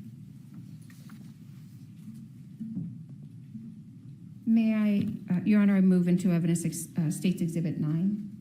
Yes. May I publish? Yes. Do you recognize that? It's State's Exhibit 9. Yes, I do. What is it? It is a wheel gun. Is there anything else that you see there? There's car keys. There's loose ammunition. Okay. And is this on the cart that we just saw? Yes, it is. And again, what did you do to preserve this evidence? Like I said, I kept it in front of my unit for my dash cam to capture if it got tampered with. Now, was there a perimeter established on this scene? Yes, we did. We did a perimeter of yellow crime scene tape, and we tried to preserve everything that was in the church and everything that was out, as in film. Is that what we saw, the yellow tape around the cart? Yes, it is. Okay. And to your knowledge, were people allowed into the area that was enclosed or encased by that yellow tape? People were not, unless you were a deputy. And who came and collected this evidence? Do you know? I believe our crime scene tech, Marissa Popple. You testified that you observed some rounds. I'm going to show you what's been marked as State's Exhibit 10. No objection. You're on. May I publish on? Yes. I move into Evidence State's Exhibit 10. Yes, you may publish. Do you recognize those 2 rounds that we see there? Yes, How do you recognize them? they were on the cart. Did you touch them in any way or remove them from the cart? I did not. Now, you told us you also seized some boxes of ammunition. Yes, I did. And where did you take those from? I took those physically from the cart. I'm going to show you what's been marked as State's Exhibits 11 and 12. No objection. Your Honor, the state would move into Evidence State's Exhibits 11 and 12. Admitted, you may publish.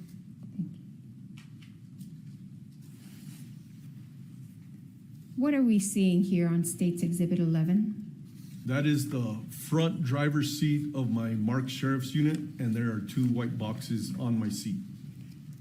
And where did you get those boxes from?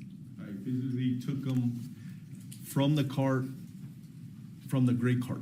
Why did you take those from the gray cart? Those were the 2 boxes that Halyna Gutierrez, the armor, told me that were used. Did you see what was inside those boxes? I assume there were bullets. Why remove just those boxes and not the other stuff on the cart?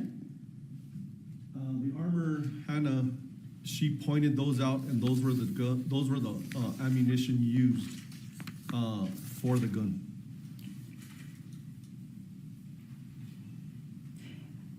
Let me show you State's Exhibit number 12. Your Honor, I move into Evidence State's Exhibit 12 and ask to publish. Yes. What is State's Exhibit 12, Mr. Benavides? They are a close-up of the 2 white boxes. And what kind of rounds are those? Those rounds say 45 long Colt dummies. Did you then turn these over to someone else, these boxes of ammunition? Yes. And who did you turn them over to? The crime scene tech, Marissa Popple.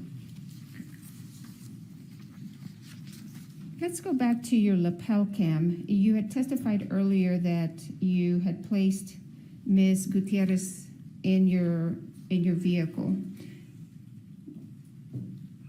What happened to Ms. Gutierrez after we're seeing her here at 20 minutes and 8 seconds? From this point, I took custody of the gun, and we walked over to my marked sheriff unit.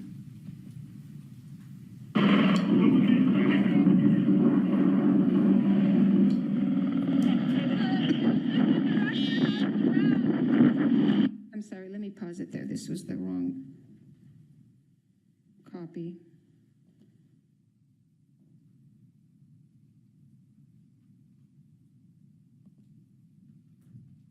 Sorry, Major. What's going on?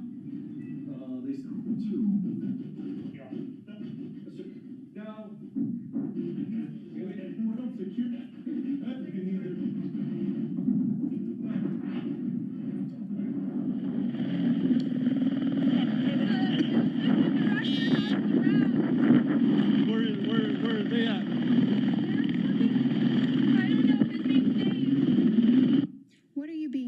attested to at this point?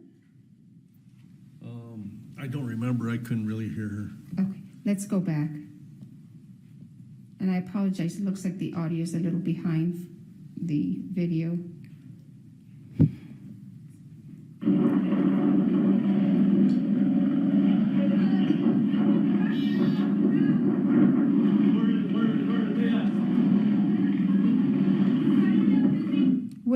What were you referring to when you said, where are they at? She was telling me about the rounds. And where are you headed at this point at 20 minutes and 16 seconds? That is my unit that I'm looking at right in front of me.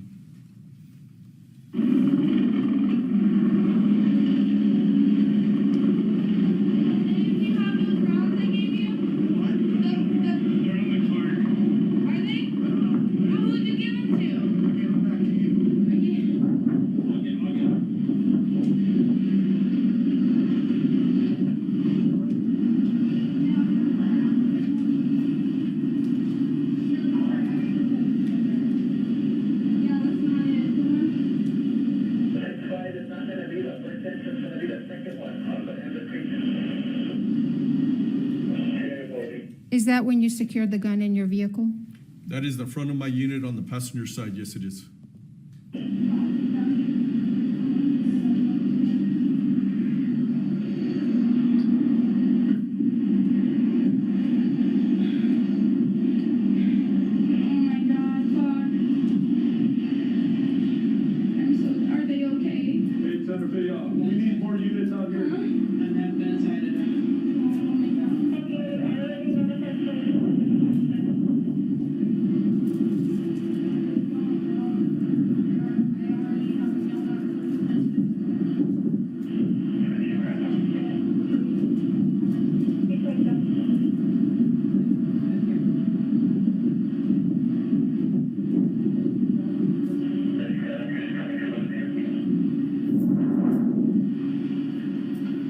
What is happening right now? There was a helicopter just landed. Hannah's there on my right-hand side, and I'm watching the guy on the cart. Okay. Is somebody bringing the cart to you at this point? Yes, it was a gentleman. I didn't get his name, or I don't remember his name, that was bringing the cart. Your Honor, did you want us to approach?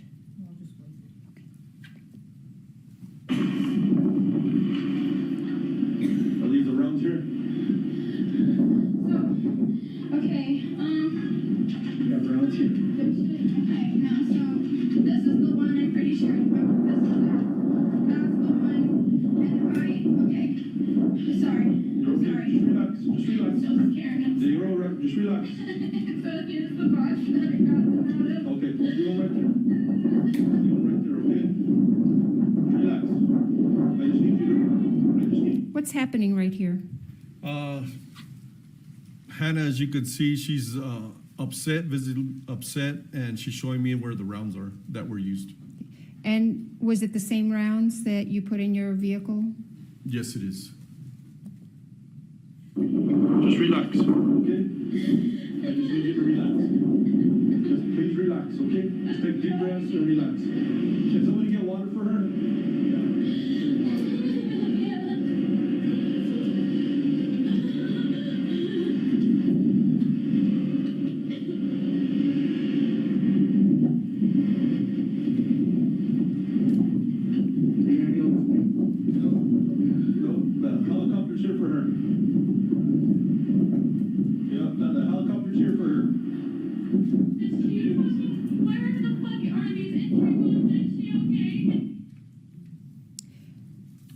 What other involvement did you have in this investigation, Mr. Benavides? That's all the involvement was, just trying to control the scene and taking care of Hannah and taking care of the evidence. How long were you out there at the Bonanza Creek Ranch? I didn't leave until about 8:30 that night, so about 6 hours. May I have a moment, Your Honor?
Mr. Benavides, do you know where the gun was from the time of the shooting of Ms. Hutchins and Mr. Souza to the time that it was given to you by Ms. Gutierrez? I do not. And do you know who handled that gun from the time of after the shooting to the time that it was given to you? I do not, other than Hannah handing it to me. May I have a moment, Your Honor?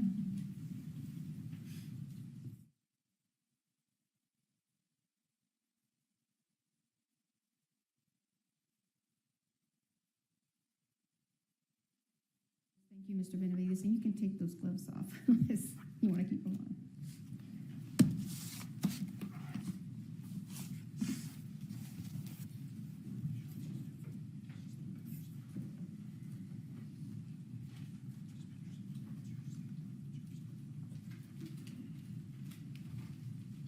May I, Your Honor?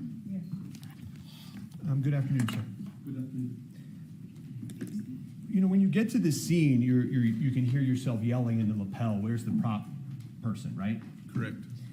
And when you get to the cart that we looked at, I think it's State's Exhibit 7, and if we could publish that when we can in a moment. But fair to say that the cart was sort of disorderly, right? Oh, it was a mess. Okay. And you don't know whether anybody moved anything before you got there, right? I do not. Okay. And you didn't see Sarah Zachary, the prop master, there, correct? No, I don't know who that is.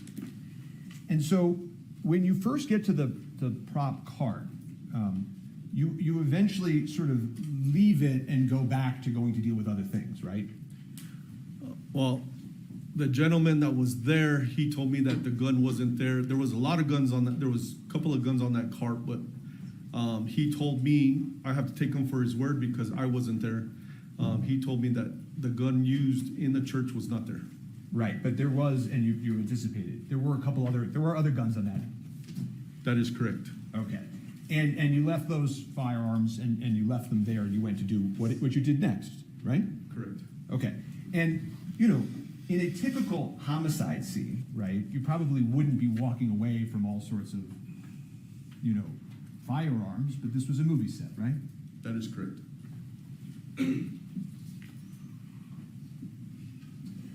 And an empty prop gun without live ammunition isn't going to hurt anybody, fair? I do not know, but Objection mischaracterizes the evidence. I mean, other than if you drop the empty gun on your toe or something, an empty gun, a completely empty gun, isn't going to hurt anybody, true? a complete, yeah, of course.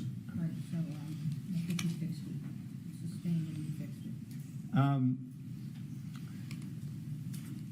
You know, and then you go back to the armorer, and she hands you the firearm, right? Yes, they direct me to the armor because I didn't know who the armorer was, and they directed me to her, and I asked her, "Is this the gun?" And she said yes. And I can see you're wearing gloves as you're taking out the exhibit today, right? You've got purple gloves on. Yes, sir. Okay. I don't think you have to keep them on, by the way, if you don't want to keep them on. I didn't know if you wanted to see the gun or not. No, Okay. I don't have to see it right now. But the reason I'm asking this is, and I don't think you talked about this in direct, but the day you took the gun, you weren't wearing gloves, right? That is correct. Okay. And but you were sort of careful when you took it, and you sort of you took it without touching the trigger. So if somebody wanted to swab the trigger for DNA, they still could. Fair? The way I handled it was trying to be as safe as possible because I didn't have a holster for it. So I was trying to hold it so I didn't pull the trigger because I didn't know if it was empty or loaded or not. And because you handled it that way, also somebody could have swabbed the trigger for DNA, right? I guess so, yes. Okay.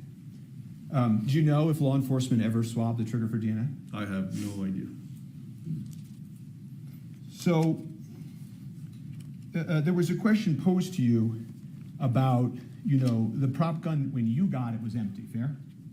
Yes, when I cleared it at my unit, it was empty. But you don't know what happened exactly to the ammo that was in it at the time of the incident, right? No, I do not.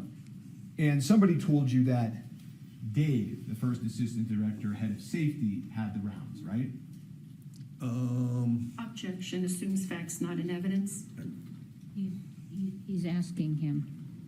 Just a question. Do you know that? I don't know who Dave is. I don't remember any of their names to this date, Okay. other than the victims. Well, do you remember somebody telling you that the rounds were back at the cart? I believe Hannah was talking to somebody, and they directed it to that they were on the cart. And was that a male? Yes, I believe so. Okay. And you don't know as you sit here today whether that was Dave Hall's head of safety of the set? Yeah, I don't remember. No. Okay. I don't know. I'm going to refresh you in a moment on that, but while I'm doing that, I'm just going to move on for a second, which is the next time you see the cart, right? It's being brought to you in a different location, right? The cart gets moved. Yes, yeah? from the first time I saw it, where that gentleman directed me to it, and he said that the gun used wasn't there until the gentleman brought it to me. Yes. And you've said that ideally that's not how it would have gone down, right? Not at all. But I was trying to improvise as much as I could. Okay.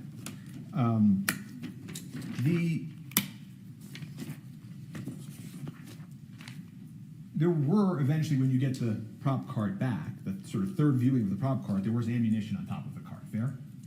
Yes, and that's what I saw when I first saw it. And you saw it again when the cart came back, right? Correct. And at one point, you actually sort of reached down and touched some of the ammunition. True?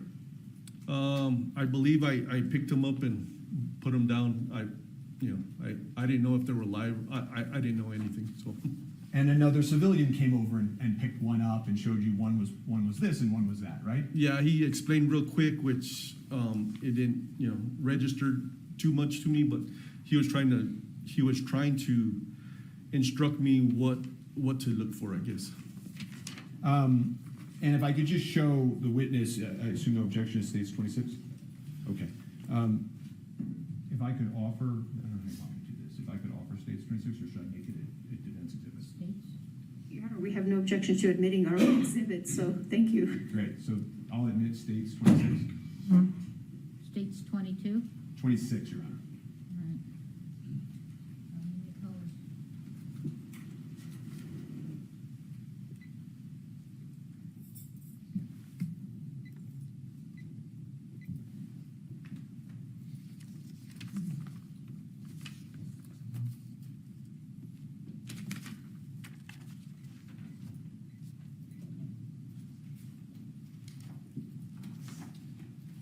Do you see that on your screen, sir?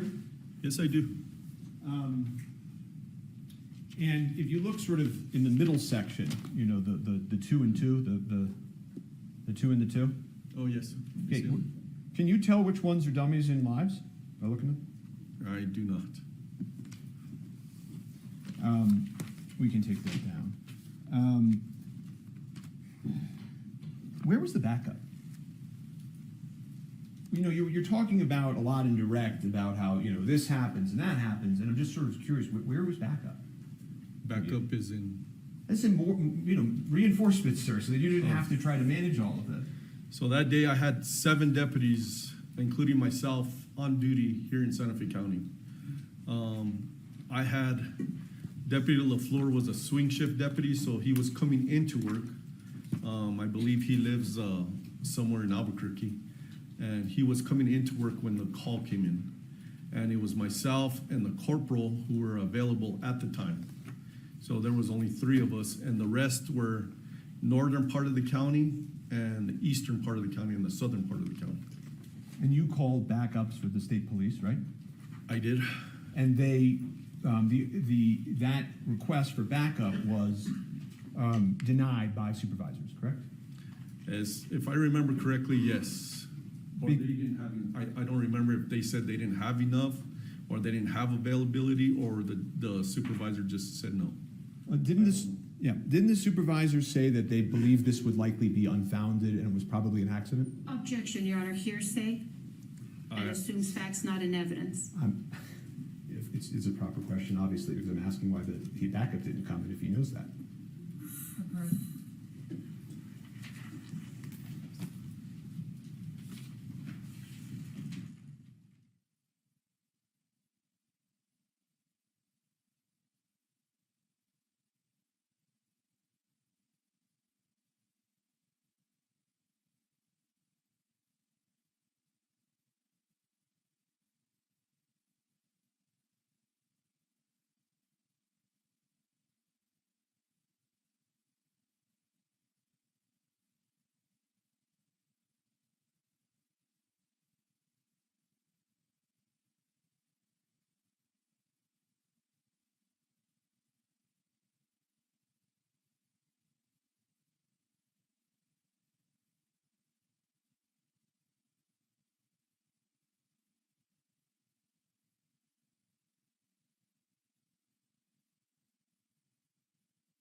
strike that question and answer, and he can rephrase. Thank you.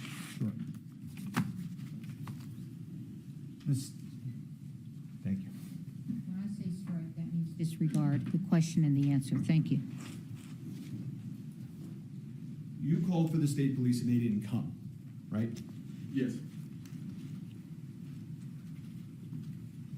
And that would have been your supervisor's call, not yours, correct? My supervisor? No. Yeah, I'm asking. No. Whether or not that request went to the states. No. That wouldn't have been your supervisor's call? That wouldn't have been my supervisor's call, no. Did you make that call direct? I asked dispatch to talk to state police to see if they could send people to help me with the scene. Okay. The perimeter that you talked about did not include the prop truck, correct?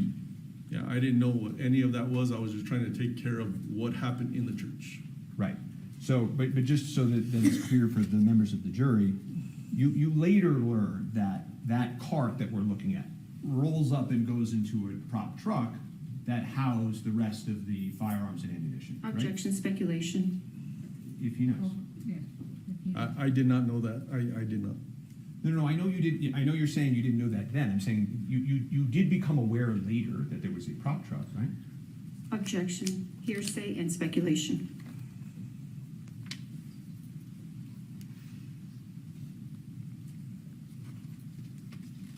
I think that's been answered. Didn't you just ask that question? I can just move on to another if he doesn't know.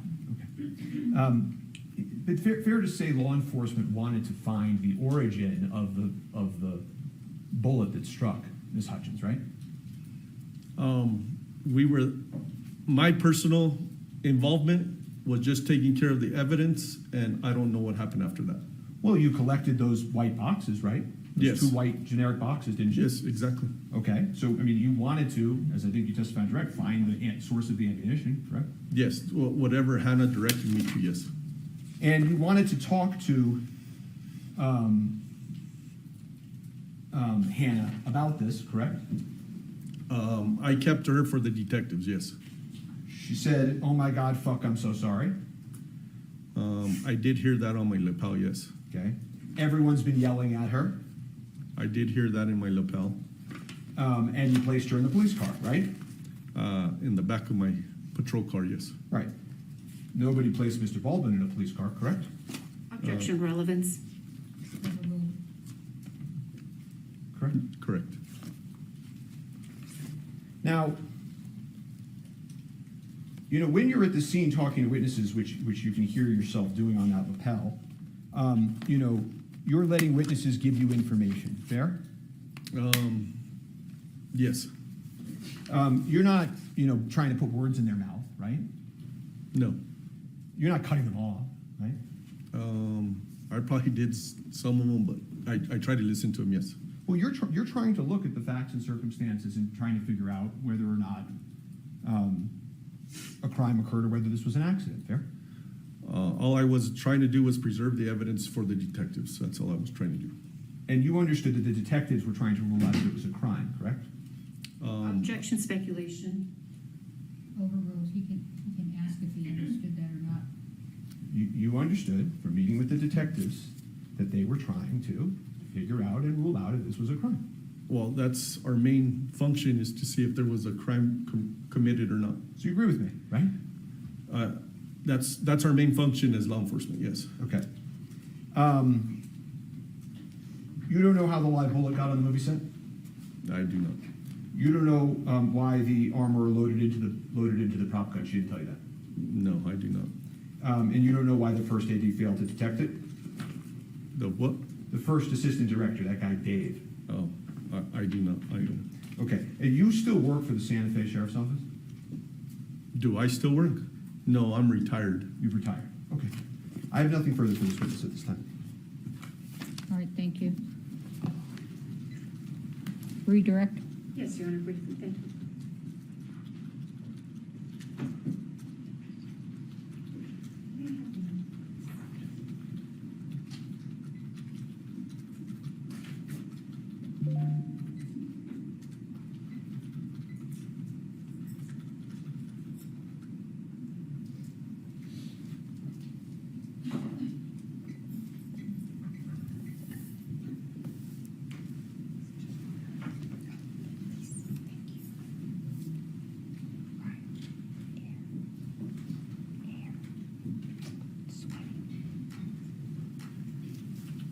Mr. Benavides, you were shown State's Exhibit 26 on cross-examination. Do you know where those rounds that we see on 26 came from? I do not.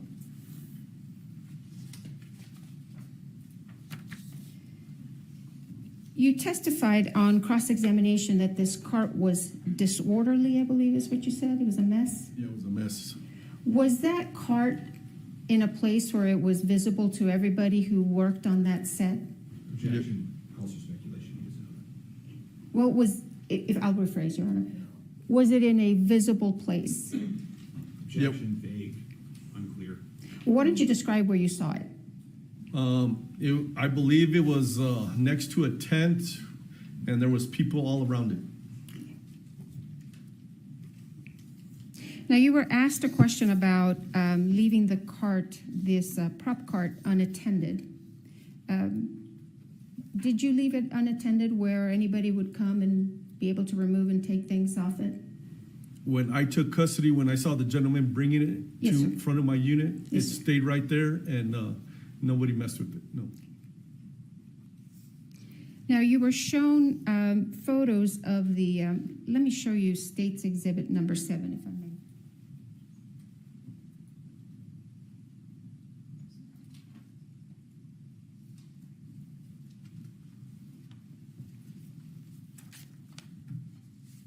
Showing you State's Exhibit number 9. Did you have any reason to believe that was a fake gun? It was a movie set. I did not know if it was fake or real. How about State's Exhibit number 6 that you have in front of you? When you took that into custody, did you have any reason to believe that that was not a real gun? No.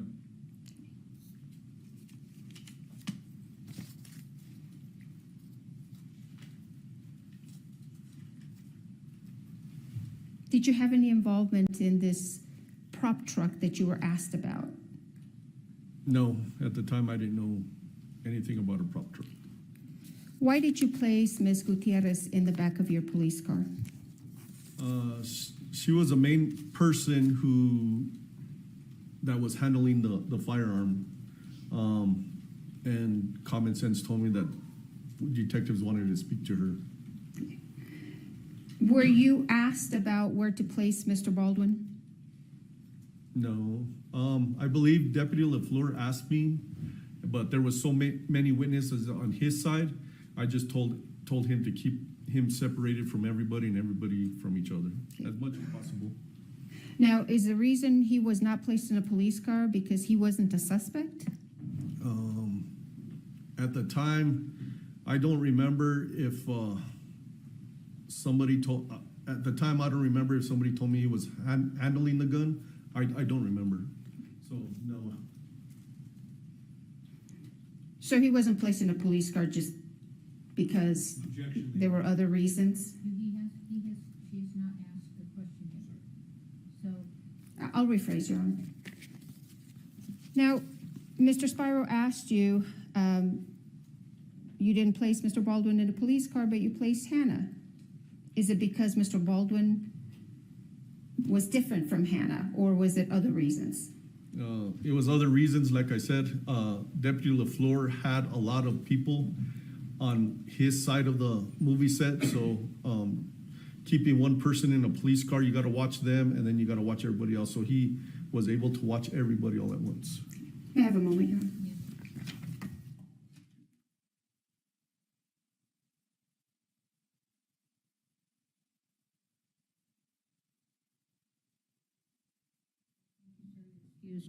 all right, we're going to take our bathroom break. We'll be back at 3:15. Please don't talk among yourselves or anyone else about the evidence received here in court. We are in recess.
Do you swear affirm under penalty of law that the testimony you'll give in this case will be the truth, the whole truth, and nothing but the truth?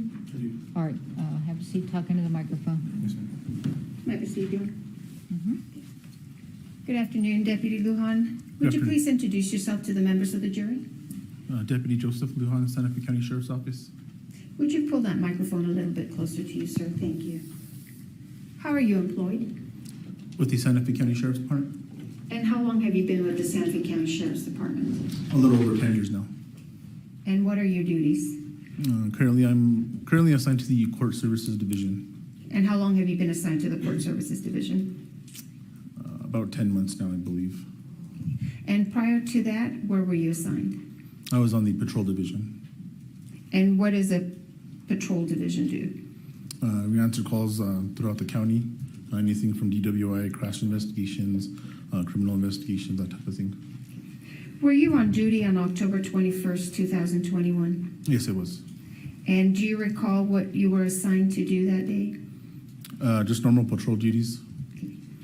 And were you involved in the investigation into a shooting that occurred at the Bonanza Creek Ranch? Yes, it was. And what role did you play in that investigation? Deputy or Sheriff's Office personnel had already been dispatched to the scene at the movie set. Lieutenant Benavides advised that one of the persons shot was being transported to the hospital and requested a deputy respond to the hospital as well. Which hospital? The St. Vincent's Hospital here in Santa Fe. Okay. And was that deputy you? Yes, ma'am. Do you recall approximately what time you were dispatched or you went to the hospital? It was a little bit after 2 o'clock. And once you arrived at the hospital, where did you go? I arrived to the emergency room. And why did you go to the emergency room? We had been notified, or I had been notified through dispatch that the ambulance was transporting that subject to the emergency room. And so once you were in the ER, did you go into a room or did you wait in the lobby? What did you do? I arrived at one of the trauma rooms that's there at the hospital. What did you observe when you walked into the trauma room? A gentleman sitting on or laying on like a gurney hospital bed type thing in the upright position. He had an approximate half-inch hole to, I believe it was the right side of his shoulder. Do you remember his name? Yes, it was Mr. Joel Souza. And what did you do next? I briefly made contact with Mr. Souza in an attempt to collect preliminary facts surrounding what had occurred. Okay. And we're not going to talk about what Mr. Souza told you, but after you spoke with Mr. Souza, what did you do? I observed medical doctors administer some sort of medication to him, and then they retrieved a projectile from his shoulder. Okay. Were you watching this as it was taking place? Yes, it was. So did you watch doctors retrieve that projectile from his shoulder? Yes, ma'am. And what happened to that projectile once it was taken out of Mr. Souza's shoulder? It was placed into a plastic container. It was handed to me, and I kept possession of it. Okay. And where did you take it? It was in my possession until Santa Fe County Sheriff's Office investigators arrived, at which point I transferred it. I gave it to them. Do you recall who you gave it to? Yes, Miss Marissa Pop. I can't pronounce her last name. Yes, ma'am. And who is she? She is an evidence tech, crime scene tech with the Sheriff's Office. Okay. I'm going to show you what's been marked as State's Exhibit 14. May I approach you? Yeah. No objection, ma'am.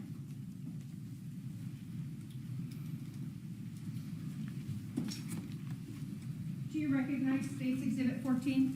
Yes, ma'am. What is it? That was the projectile that was retrieved by medical staff at the hospital out of Mr. Joel Souza. Does Exhibit 14 appear to be in the same condition it was in when it was given to you by doctors? Yes, ma'am. Your Honor, the state would move into evidence State's Exhibit 14. Yes, Thank you.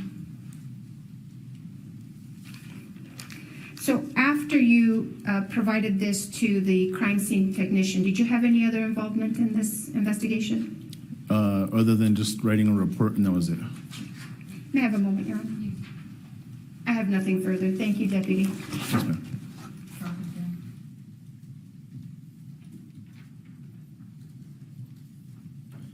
Good afternoon, sir. You were the first member of law enforcement to meet with Mr. Souza, the director of the film, afterwards, right? I believe so, at the hospital, yes, sir. Right. And I think you told the prosecutor you briefly made contact with him to get some preliminary facts? Yes, sir. And he was willing to speak to you, right? Yes, sir.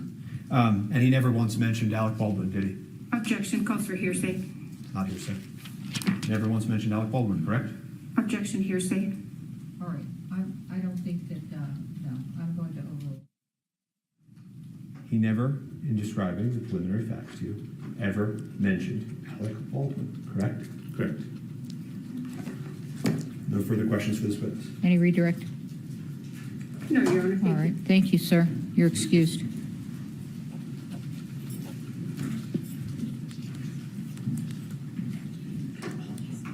The state calls Marissa Popple.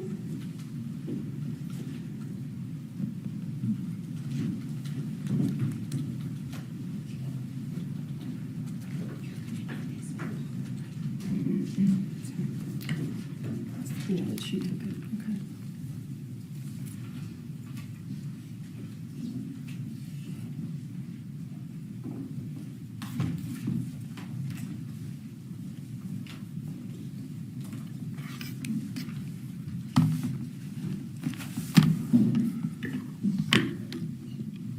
Face the judge and raise your right hand, please. Do you swear affirm under penalty of law that the testimony you'll give in this case will be the truth, the whole truth, and nothing but the truth? Yes. All right, thank you. Have a seat, talk into the microphone.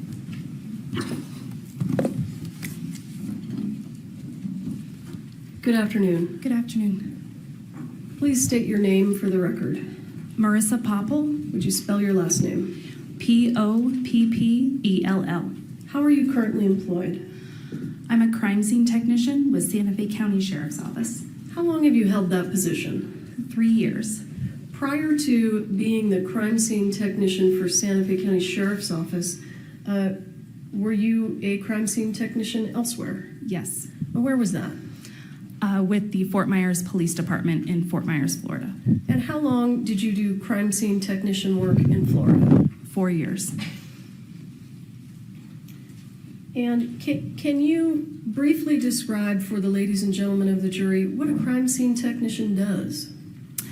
Yes, as a crime scene technician, I respond to all sorts of different scenes, whether they're death investigations, burglaries, robberies, whenever there's an abundance of evidence or an abundance of documentation that's needed. I take photographs of the scenes, of the evidence, I collect the evidence, and then I package it at our office. And do you ever send any of the evidence that you collect somewhere else for additional testing? Yes. And tell us, where would you send things, and give us an idea. Sometimes things are sent to our local state lab here in Santa Fe. Sometimes they are sent to private labs, or sometimes they are sent to the FBI if they're working with us. Why would you send things to any of those places? So our state lab is local, so it's nice to be able to have them in the backyard so that they can help us with more common day items. For independent labs, if we have something that needs done within a very quick time frame, we'll utilize them, but they require us to pay for the testing ourselves. Or if the FBI is assisting with us, sometimes they can do additional testing that maybe our local lab wouldn't be able to do. I want you to give the ladies and gentlemen of the jury an idea of what kind of testing you are requesting when you send items out. Yes, this could be latent print analysis, DNA analysis, firearms testing, things of that nature. And Ms. Popple, how did you become involved in this case? I was asked to respond to a scene of a shooting along with my criminal investigations division. That would be the detectives and myself responding to a scene on October 21st. of 2021. Do you recall approximately what time you arrived on scene? I believe it was between 2:30 and 3 o'clock in the afternoon. And when you arrived on scene, kind of walk us through what you were tasked with doing. The first thing I was asked to do was photograph the initial scene and what was going on around me, essentially. And can you give us an idea of, so you indicated that you were asked to photograph the initial scene. Is that common? Yes. And generally speaking, after you photograph the initial scene, do you photograph other things? Yes. And what do you photograph? So any items of evidence would be photographed on scene, and then if additional photographs are needed, then those items could be laid out at our office in a secure area and re-photographed. And did you take photographs of items of evidence at the scene? Yes. Did you also take photographs of some of those same items back at the sheriff's department? Yes. What's the point to that? If there are areas of detail that would be difficult to photograph on scene, we can do so at the office in controlled lighting conditions, areas where we could move the objects in order to see different parts of it a little easier. Did you, and I don't want to get too much into the details right now, but did you also participate in the execution of search warrants? Yes. And why do you, as the crime scene technician, participate in the execution of search warrants? Part of my duties when we're executing a search warrant is I'm not only documenting all of the evidence on scene, but I'm also collecting all of that evidence, and that evidence stays in my custody. Other than collecting evidence at the scene itself, did you collect evidence in other places pursuant to search warrants? Yes. Go ahead and explain to the jury the different places that you went to, just to kind of give them an overview before we get into it. I was asked to collect evidence at the initial scene at the church. I was then later asked to collect evidence out of a prop truck that was nearby, and then at an even later date, asked to assist with a search warrant at an office in Albuquerque. Can I have the Elmo? Let's maybe start that way. And the office in Albuquerque that you were asked to participate in a search of, what office was that? That was a PDQ warehouse. And do you know now what PDQ is? Yes, it's a prop supply company. And that's in Albuquerque? Yes. Did you search and take your photographs at PDQ in Albuquerque on the same day as this incident? No. On the 21st of October? No. Do you recall approximately when you did the search warrant at PDQ? November 30th. And the search warrant that was executed on that prop truck, do you recall when you participated in that? October 27th.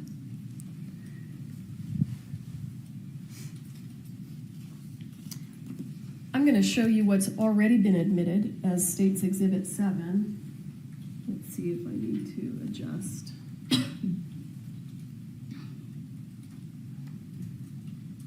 Did you take that photograph? Yes, I did. And why did you take that photograph? This photograph is of the prop truck that was at our initial scene. Did you say, is this a truck? Or, I apologize, a prop cart at our initial scene. Do you know what a prop cart is used for on the movie set? My understanding was that it was a cart that had some props on it. Do you know whether or not those props included real guns? I do not. Still today, you don't know? The firearms that are visible on this, one is a plastic gun and the other is a firearm that has a blocked cylinder. So it's not a loadable gun. So they're not usable firearms. Understood. Can you, if you recall, did you collect real firearms from the set of Rust? Yes. How many real firearms did you collect from the set of Rust? There was one firearm that was taken on the initial scene.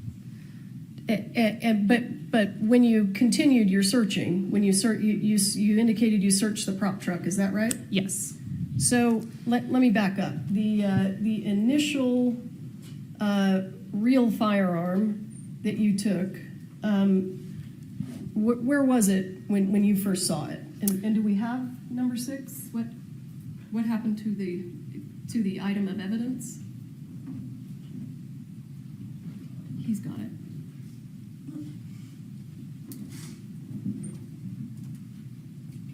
Okay, I'm sorry.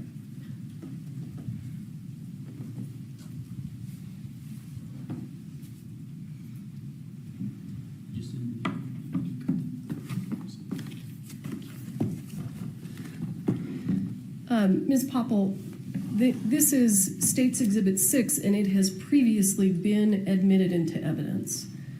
So if you would open it. Do you recognize that? Yes. What is that? This is the firearm that was taken out of Lieutenant Benavidez's vehicle. And what did you do with it? I photographed this item and then collected it, took it back to my office where it was photographed in more detail. And then what did you do with it? It was submitted to the FBI for analysis. And why did you submit it to the FBI for analysis? What kind of analysis? I believe that we were requesting DNA, latent prints, and firearms testing on it. DNA, you said latent prints? Yes. For those folks that aren't involved in law enforcement, what does latent prints mean? So your fingerprints leave behind oils and waters on surfaces, which are then referred to as latent, meaning invisible. So we have your fingers leaving behind invisible fingerprints. And what was the other analysis that you asked the FBI? A firearms functioning test. And why would you ask the FBI to perform a firearms functioning test? We wanted to make sure that the firearm was in proper working order. From the time that you collected that from Lieutenant Benavidez's patrol unit to the time that it was sent to the FBI, where was it kept? It was first secured in my office and then submitted into our evidence vault. And when you say vault, does that mean that it's secure? Yes. And how long was it kept in the vault before it was sent to the FBI, if you recall? I don't recall exactly. I would say it was within that week that it was sent out. And when we send items of evidence to the FBI, how do you do that? Do you just throw them in a box and put them in the mail? No. A formal request was made to the FBI lab, and then they had an agent respond and take custody of the items. Who was that agent? I believe that was Agent Cortez. So does Agent Cortez come to the Sheriff's Department and take the items? Yes. Okay. And then at some point, do you get the items back? Yes. And do you recall when you got these items back? I do not. Okay. Were they away from the Sheriff's Department and at the FBI for a considerable amount of time? Yes. And I apologize, I have been corrected. I thought that State's Exhibit 6 had already been admitted into evidence, but I've been notified that it hasn't been, so I would like to move it into evidence. Pretty sure it has been admitted into evidence. It is She didn't move it. No, she didn't. It's 57813. Yeah. You did not move it in. Okay, I'd like to go ahead and move it into evidence at this time. No objection. All right, state 6 is admitted. You may publish. When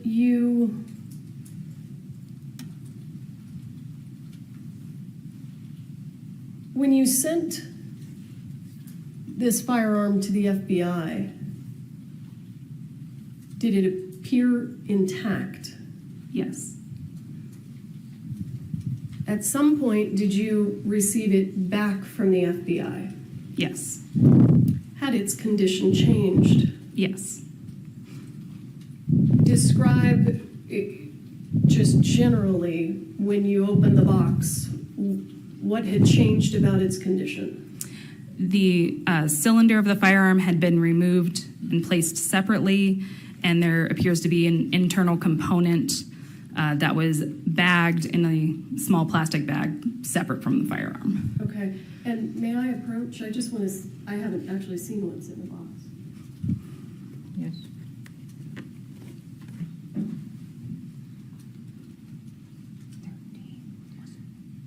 I think that maybe what I'd like to do is have it moved to the elbow. Can I move it, or does someone else have to do that?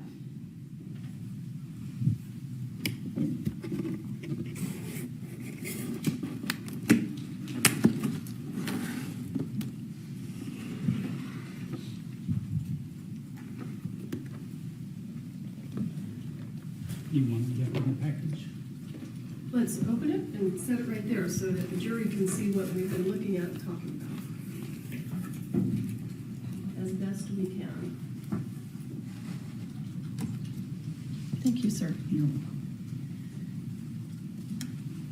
And just to be clear, this is the same firearm that you collected from Lieutenant Benavidez' patrol unit? Yes.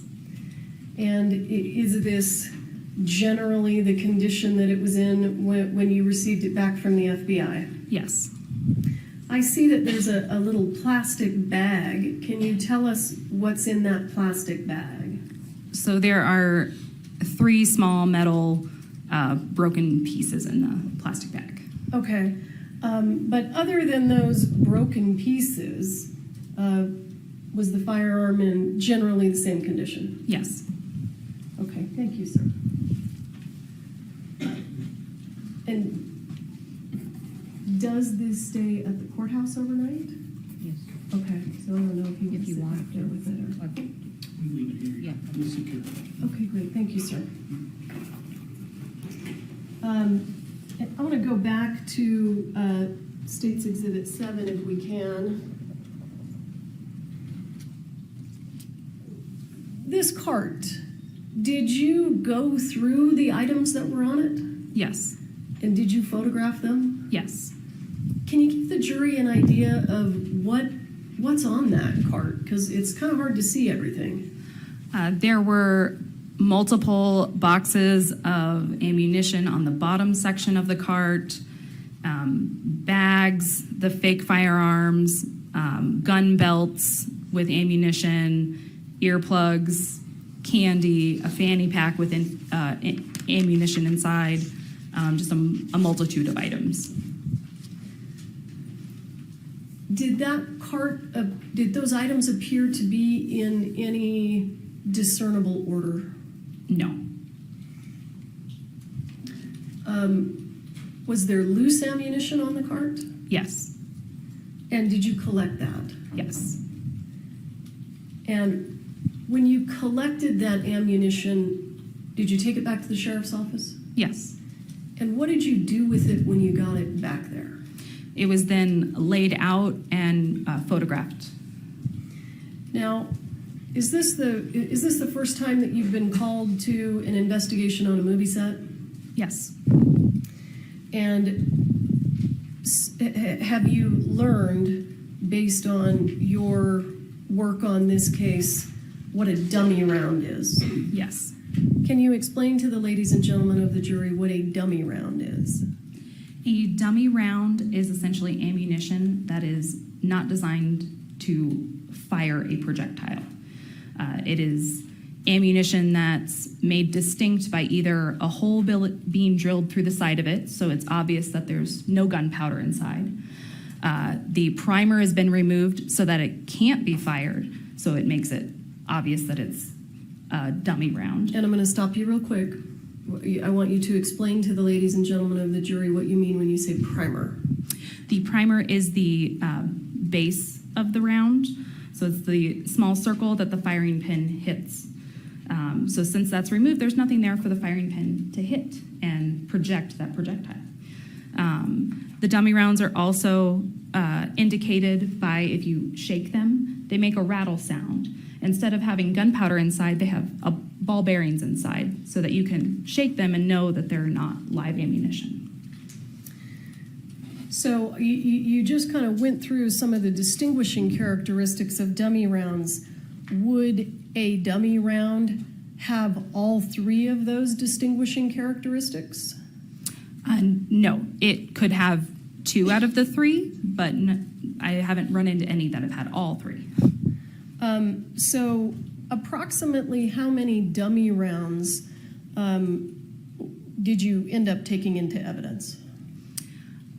Specifically, that were dummy rounds, I think we have 50. I might be mistaken about that. I apologize. I'm not sure of the exact number of dummy rounds that we have. And let me just ask you this: you talked about how a round may have a ball bearing in it. Is that right? Correct.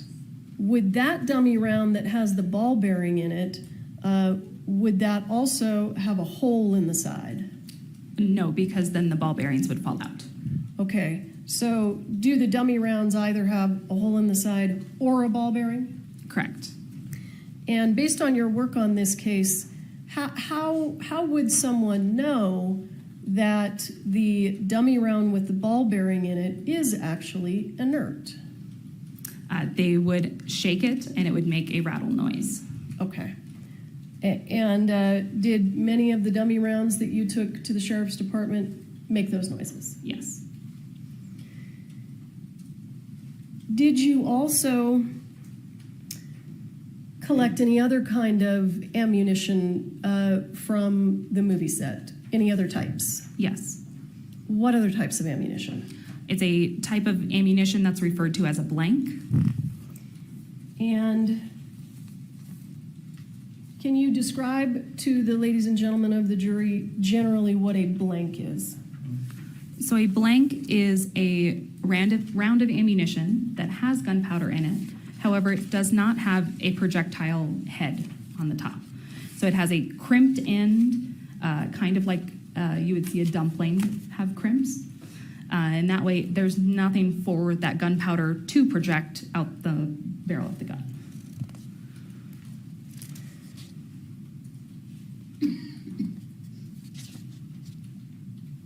And when you collected all of this ammunition, you took it back to the sheriff's department? Yes. And at some point, did you examine closely all of the ammunition? Yes. And did you develop any suspicions? Yes. What suspicions did you develop? There were several rounds that, when shaken, did not make the rattle noise, and they all had a silver in color primer at the end instead of a brass colored primer. And did the primer appear to be intact? Yes. And did those have a hole in the side? No. You indicated that you had some suspicions about them. What was your suspicion? My suspicion was that they were live rounds. And what did you do with those live rounds, or suspected live rounds, rather? They were sent to the FBI for testing to see if they were live rounds or not. So you didn't take them apart there at the sheriff's department? No, I did not. Can you describe to the ladies and gentlemen of the jury what a casing is, or a spent casing? Once a live round is used in a firearm, the casing is what was encasing that round. So in a regular firearm, it was what would be ejected out of it, out the side. In a case of a revolver, it's what's left in the cylinder. So the projectile has come out of the firearm, and the casing is what's left behind. Did you collect any spent casings from the scene? Yes. How many did you collect from the initial scene? 1. I'm going to show you what has been, I believe, previously admitted into evidence as State's Exhibit 10. Is that a photograph that you took? Yes. Let me make it, there we go. And can you tell us what we're looking at? Yes, this is a close-up image of the top of the cart. There was a spent casing on top of the cart, which is what we see up top here, where it has no projectile head on the end. And then there was another round next to it. Let me move this. As you sit here today, do you recall whether that round was the one that we're looking at that appears intact? Was that a dummy round or a live round? That was a dummy round. Okay. So, in addition to collecting this ammunition, did you also collect other items of evidence? Yes. Did you collect any gun belts? Yes. And let me also ask you, and let me show you, if I have it here, I'm going to show you what's been previously admitted into evidence as State's Exhibit 12. Do you recognize that? Yes. And what are we looking at there? These were 2 boxes of ammunition that were inside of Lieutenant Benavidez's unit. So let's talk about exactly what we see in the photograph. Do you see the white box that says 45 long Colt dummies with a very small JS in the middle? Yes. Did you open that box? Yes. And what was inside that box? There were rounds inside of the box in a foam insert. Some of them were marked as 45 LC. Some of them were 4440 rounds. And what's the difference between 45 LC and 4440? They are different caliber rounds. And were there any rounds inside that box that you suspected to be live rounds? Yes. How many? 1.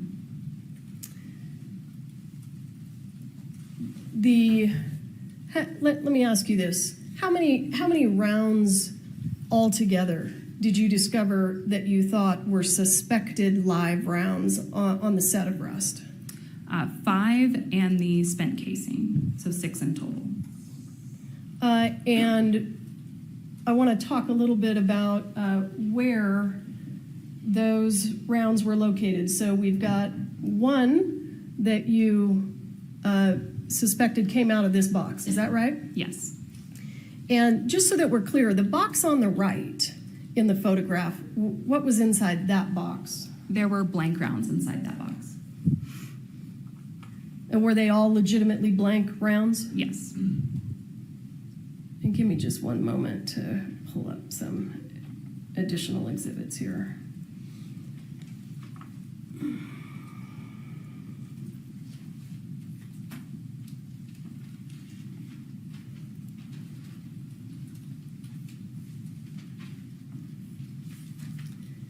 I think you testified that you collected some items of evidence from inside the church. Is that correct? Yes, correct. Did you collect any gun belts from inside the church? Yes. How many, if you recall? There was a gun holster, just 1 inside the church. And did you take that back? Well, the holster, was there anything unique about it? Was it just a piece of leather, or did it have additional parts to it? It appeared to be a shoulder holster. So the one that would not go around your waist, but one that would go over your shoulder, and it had a fake knife attachment to it. And were there the piece of leather? Did the holster hold anything? Yes, it was able to hold ammunition. And when you collected that holster, did it have ammunition sitting inside of it? Yes. And the ammunition that was inside of that holster, did you closely examine it? Yes. And did any of that was in the holster cause you to suspect that there were any live rounds in the holster? Yes. How many rounds that were in that holster did you suspect were live? 1. And you sent that to the FBI? Yes. And based on your work on this case, do you know who was the actor who was assigned to that holster? Alec Baldwin. Can we go ahead and, I don't know exactly. Yeah, let's publish it. Oh, I'm sorry. Do you have any objection to the exhibits that I showed you previously? I certainly don't have to this picture. Okay. So I'm going to move for the admission of State's Exhibit 22 and ask for permission to publish. All right. Hearing no objection, States 22 will be admitted to being published. Did you take this photograph? Yes. And what are we looking at here? This is the interior of the church, and it is a close-up of some of the benches or pews that were inside of the church. And what is, do you see something leather there? Yes, on the second row of benches, there's a jacket and a holster. Is that the holster that we've been talking about? Yes. Is that where it was when you collected it? Yes. And I would like to show you what has been previously marked as, give me just one moment. I think it's 12 and 13. Mr. Spiro, do you need to go through these with me? If you just show me the picture quickly, I'm sure I have no objection. Okay, so I'm going to have to unplug. Or do you? Oh no, I can pull another set. Okay. I'll look at this one quickly. Well, but it's going to come up on the screen, so I don't want to publish it. I'll look at it and then I'm sure. No, but as soon as I move it, it's going to come up on all the screens. Okay. Let's do it that way. I have no objection to exhibits 12 and 13. Thank you. And how about let's do 15 and 16? No objections to 15 and 16. 17? No objection. 18? No objection. I'm happy to stipulate that whatever Ms. Investigator Popple recovered at the scene. Well, we need a little more identity, but it's 12, 13, 15, 16, 17, 18? Hang on, there's a little bit more than that. It's 19, 20, 21, 26, 27, 28, 29, 30. We have 31, 32, 33. Okay, so what's missing is so you're not doing 22, 23, 24, 25, right? 22's on the screen. All right, what about 23, 24, 25? I didn't hear you name those. There's no issue. The only one. I just want to get the numbers. This becomes a problem later. 23 is already in evidence. What were the other ones you had? 24, 25. I don't think I'm. All right, I'll go ahead and do 24 and 25. Wait, No objection? okay, so 22 is in evidence. I don't have 23. You don't either, do you? What do you mean? Well, we've been 23? keeping track and we don't Right, have. so I think that, I think this is what we're moving into evidence, show 23. Okay, just, I don't need to be, yeah. 22 's 23 is already in evidence. Maybe it's, here, what number is this? Because I'm looking at the same picture that's up here. That's, I think she's tested the church benches. Oh, that's not it. 22 is the church bench. What's Okay. up on the screen? 7 and 8, so that's wrong. That is 22. You can see in the lower left there. This one on the screen? We can't see on the lower left. Oh, exhibit 22. Okay, 22. Yes, it is. All right, so Stand here with me so I can look at let me just clarify. All right, 13 has already been admitted. 12 has already been admitted. 26 has already been admitted.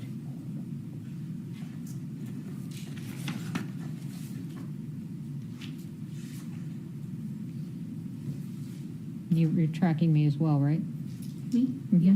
Okay, so what we don't have, 14. 14 has been admitted, so 15 through 21, 22 was just admitted. We don't have 23. That's fine. I'm not moving for the admission of 23. I think it's a duplicate. Okay, let me just, all right, we don't have 25. We do have 26. Right. So did Okay. you want, so you said, what We- about we- 25? Yes, I will be moving for the admission of 25. Okay, and then 27, 28, 29, 30, 31, 32, 33.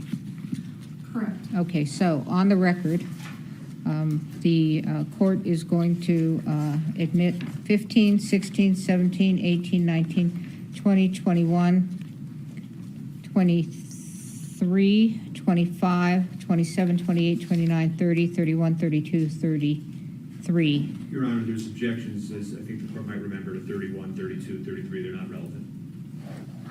All right, well, I'll show you. let's not confuse me at the late day, so I'm just going to write down what's been admitted, and then we will go from there. Thank you. Okay.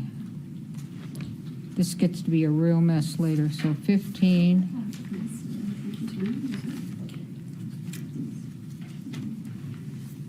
So we've got 15. Sorry to slow us down. 17, 18, 19, 20, 21, 23, 25, 27, 28, 29, I'm 30. sorry. And you're objecting to 31, 32, 33. Yes, Your Honor, we've discussed that issue. And I believe the court reserved ruling on it. We can take it up in the morning if you want. All right, so let's just go with what we've admitted, you may publish. Okay, and I apologize. I will move also for the admission of 23. What I was looking at there Oh. is different than the actual 23. Any objection to 23? No, you said you needed 23, you said 24 you didn't want to I did, publish. okay. Okay. Okay, great. Mhm. Come on, please. Let's do it that way.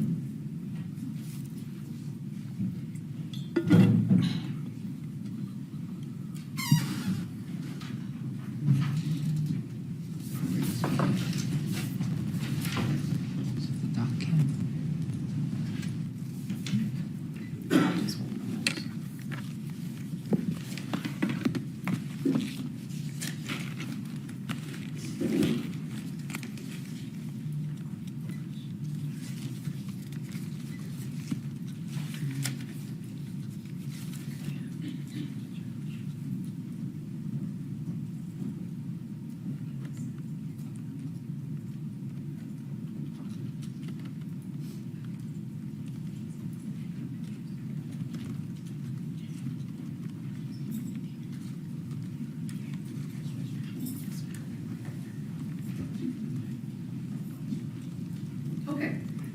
Ready? Not yet?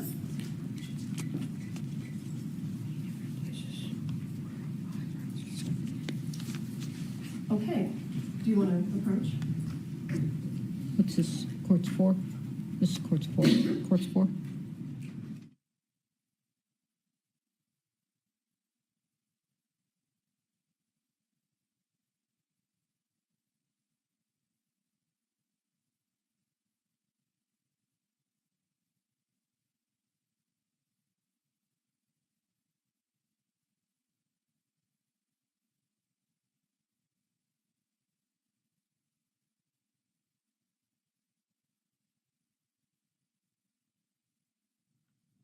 Ms. Popple, I'm going to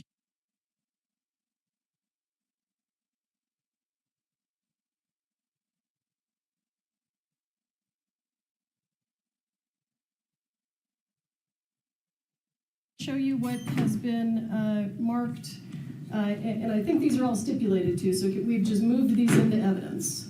I think we're just collectively moving them into evidence, and I can go through them now. Okay, State's Exhibit 15. Ms. Popple, do you recognize that? Yes. What is that a photo of? This is a close-up of the rounds that were in the holster that we were discussing. Mr. Baldwin's holster. Yes. I see, how many silver primers do you see there? There are 2. And which one did you suspect was a live round? The one that's closer to the center that has a cleaner look to it. This one here? Yes. And the one that was on the left that has the silver primer, when you examined that, what happened? When that one was examined, it was determined to be a dummy round. Do you know who provided that dummy round to the set of Rust? I do not. Okay. Other than Mr. Baldwin's holster, were there other gun holsters that you collected? Yes. And were there other holsters that contained what you suspected to be live ammunition? Yes. How many others? There was one other gun belt that was located on top of the cart that had a suspected live round. I'm going to show you State's Exhibit 16. Can you tell us what we're looking at there?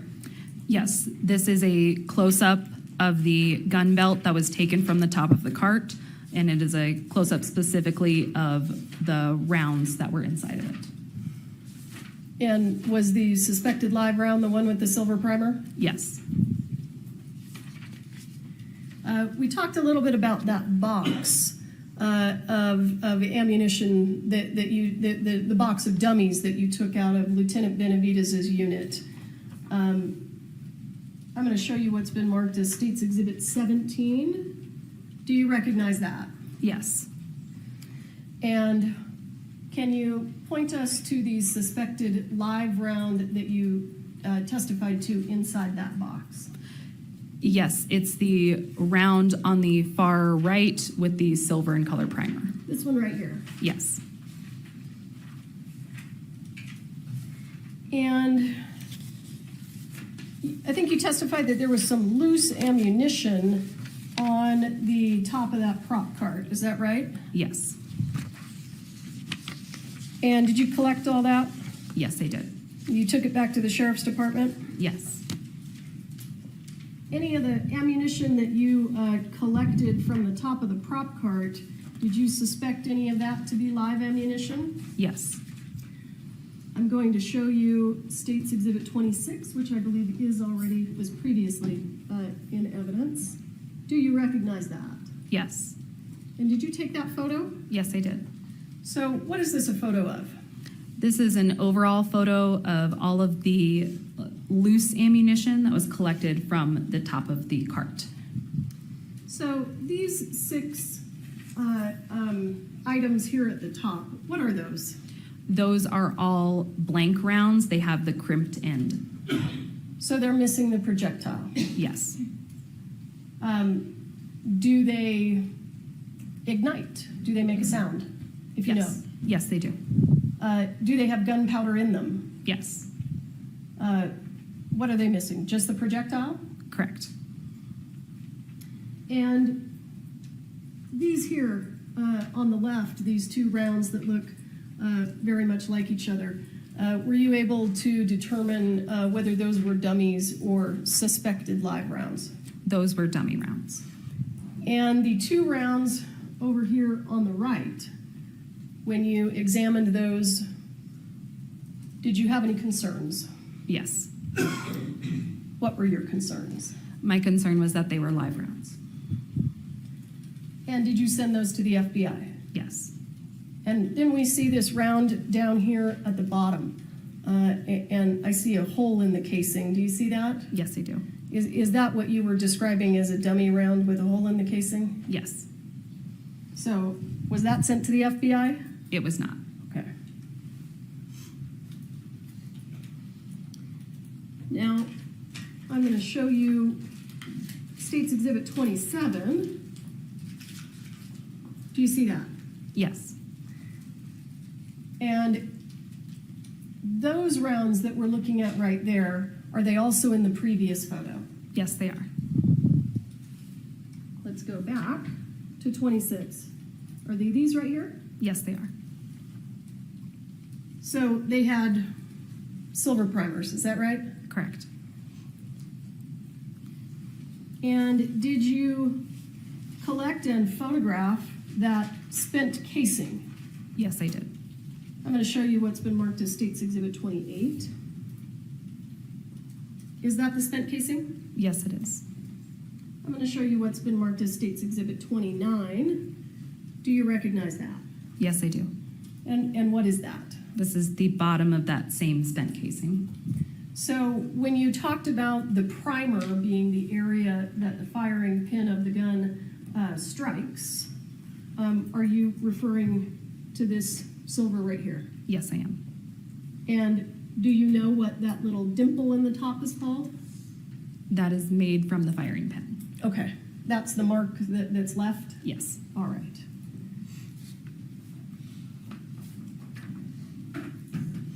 Now, when you ultimately conducted a search of the prop truck, did you collect additional ammunition? Yes. And was there any live ammunition found in the prop truck? No. Or any suspected live ammunition, rather? No? No. So what kind of ammunition did you take out of the prop truck? We took blanks and dummy rounds.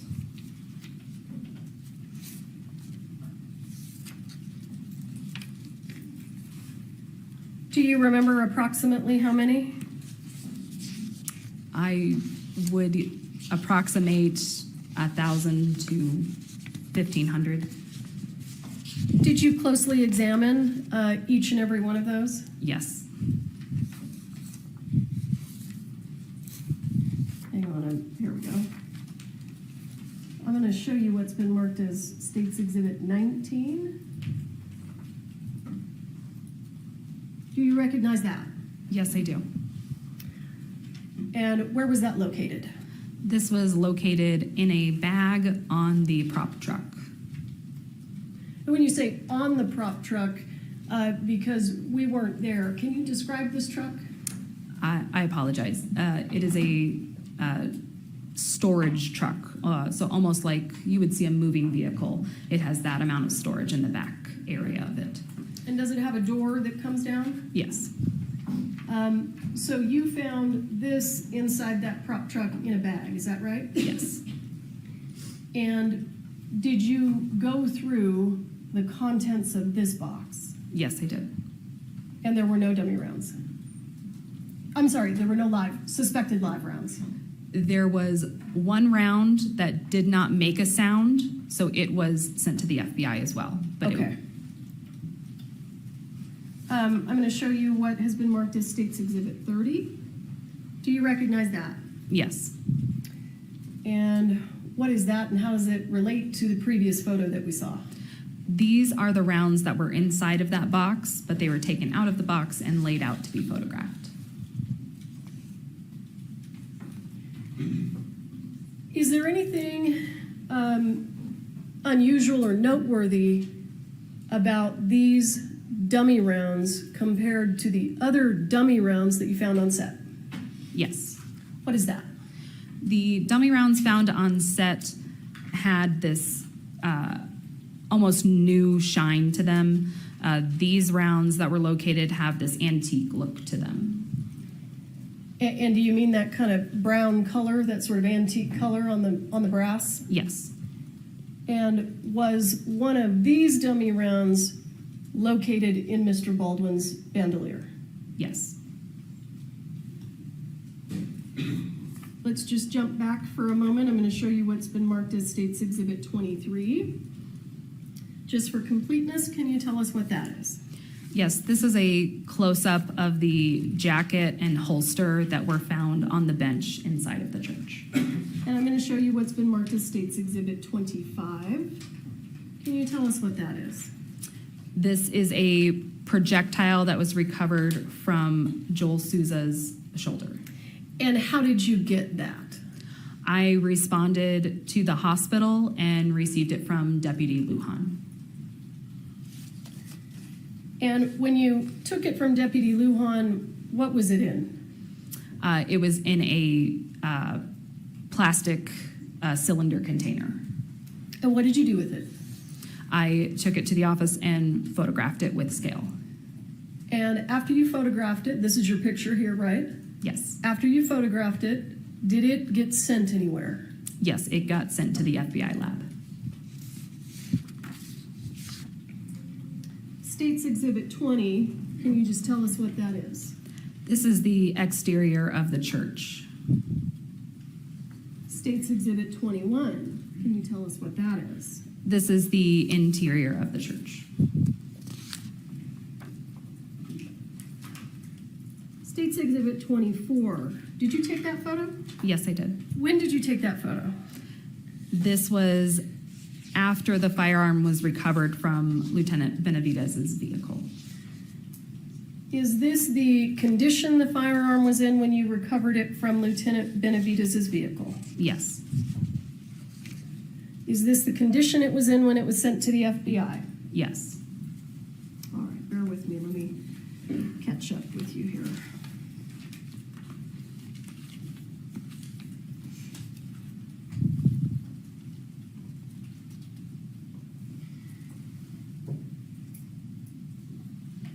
Did you participate in making the decision about which items of evidence were going to be analyzed at the FBI? Yes. And let's go through the items of evidence that were sent to the FBI for analysis. State's Exhibit 24, we understand it was sent, correct? Yes. And I think you testified previously that you sent it for DNA testing, is that right? Yes. And without talking about specifically that testing, did you get results back? Yes. Did you I think you indicated that you sent it for functionality testing, is that right? Yes. And did you get the results of that? Yes. And then at some point, did you participate in a discussion or a decision to have additional testing done on this gun? I believe I was part of that conversation, yes. Okay. And so was additional testing of this gun requested at the FBI? Yes. And do you recall generally what that requested testing was? I'm uncertain as to what they phrase it as, but I believe it was a drop test that was requested. And what did you intend them to test for?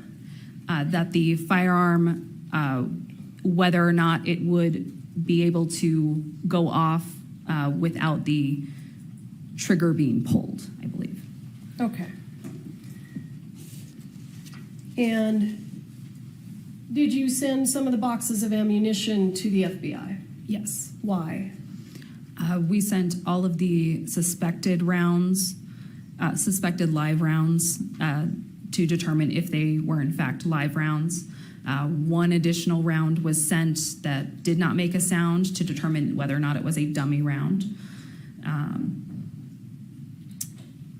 And I believe that in the case of the box that was recovered from Lieutenant Benavidez's vehicle, they wanted it in its entirety, so we sent them the entire box. Okay. And when you're talking about the box, are you talking about the box that we saw earlier that said 45 long Colt dummies with a JS in the middle? Yes.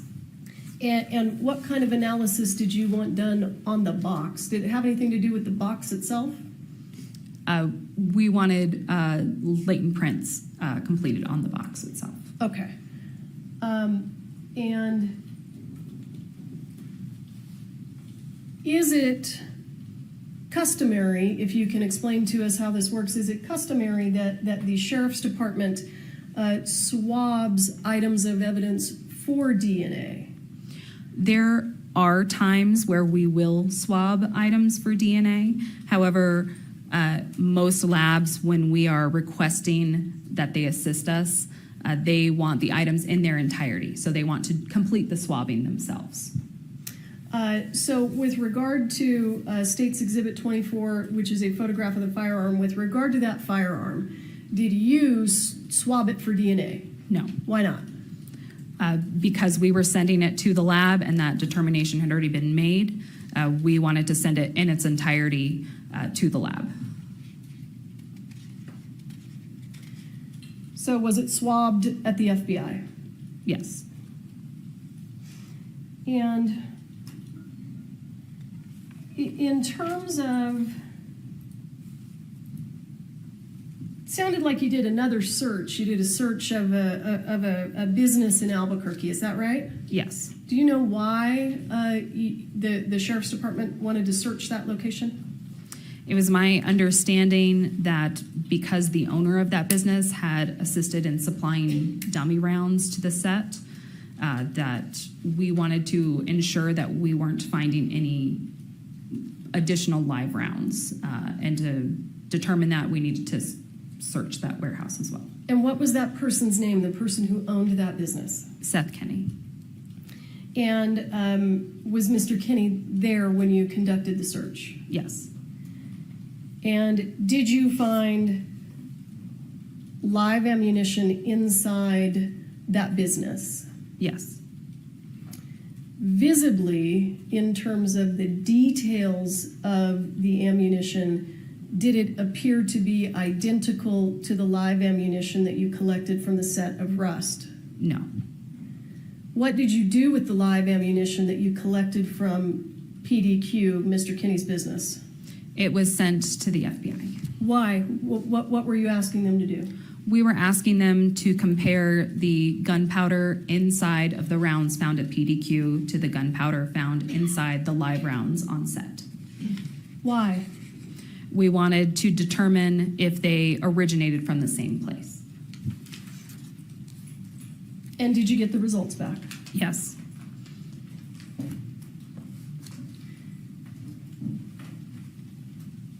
And if you would, I see that you've got a box with you. Yes, I do. Can you pull that box out for us?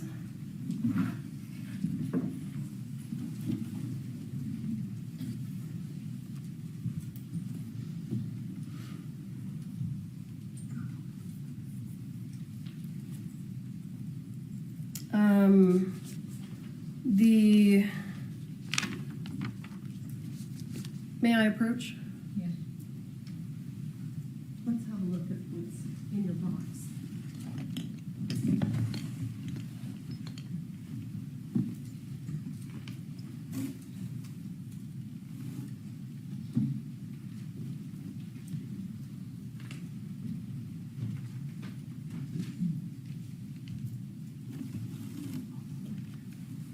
Just the part.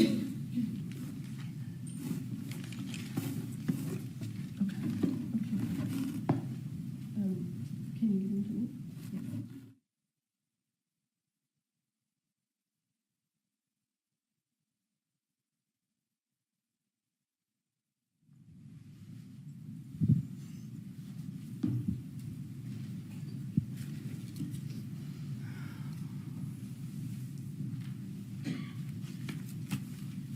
I'm going to show you what I am going to mark as State's Exhibit 34.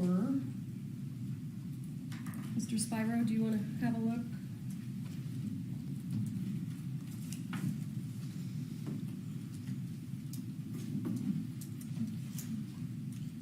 I think because it's in the box, I don't have a. Do you want to come up here and have a look? Sure.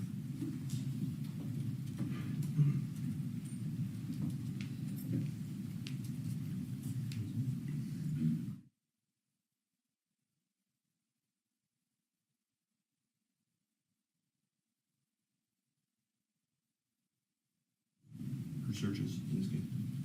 No objection to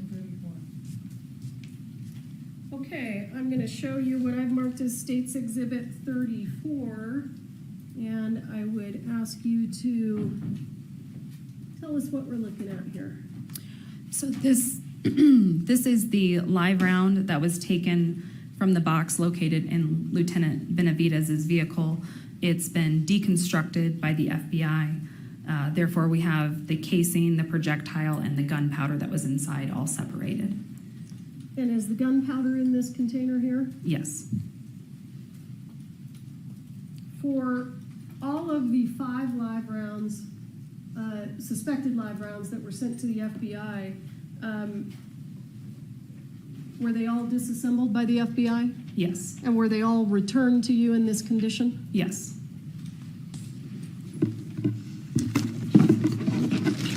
Do they all look exactly the same? Yes.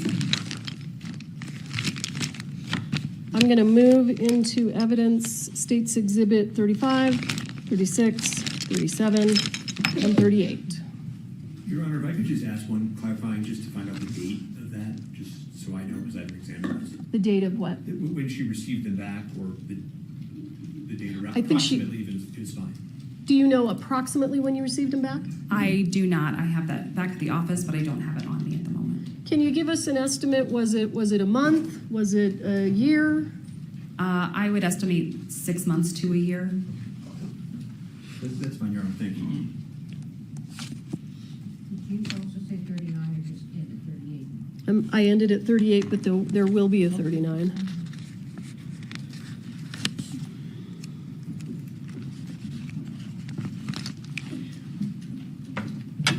You said they all look the same, right? Yes. Is that true also of the powder in the little container? Yes. It all appears to be the same. Correct. And I'm showing you, sorry, I keep throwing them down, 35, 36, here's 37, here's 38. The live rounds that you sent to the FBI that you collected from PDQ, did those live rounds come back in kind of this same condition, disassembled? Yes. And- Are you able to zoom out? Oh. Here. Is the glare, would it be easier if I just handed it to you? It's okay. Well, can I approach and I'll hand you what's been marked as State's Exhibit 38. Yes. For the record, these have all been admitted and published. Yes, they all returned in such a condition. So the live rounds that you took from PDQ, did I ask you to bring those here today? You did not. Do you have them back at the Sheriff's Department? Yes. And when they were returned to you from the FBI, they were deconstructed like this, right? Yes. So you had a casing, a projectile, and a container of powder. Yes. Did the container that holds the gunpowder just visibly, did it appear the same or different than the live rounds that came from the set of Rust? It was different. And you could just see that with your eye? Correct. And I'm going to show you what has been, or what I will mark right now as State's Exhibit 39, just for completeness. And what is that? This is the spent casing that was located on top of the cart. Okay.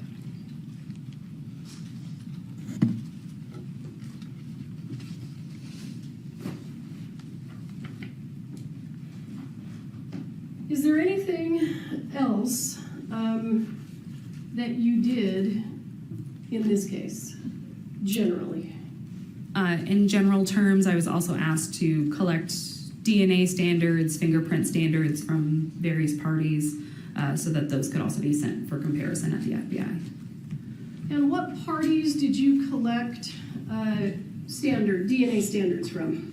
I collected them from David Halls, Hannah Gutierrez, and I believe Lieutenant Benavidez as well. Did you, I'm sorry, do you know whether or not a DNA standard from Mr. Baldwin was collected? It was collected by another agency. Okay.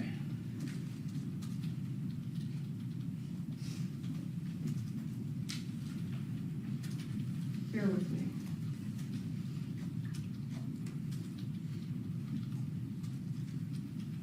When you took the firearm out of Mr. Benavidez's patrol unit, did it appear to be damaged or modified in any way? Not that I was able to see.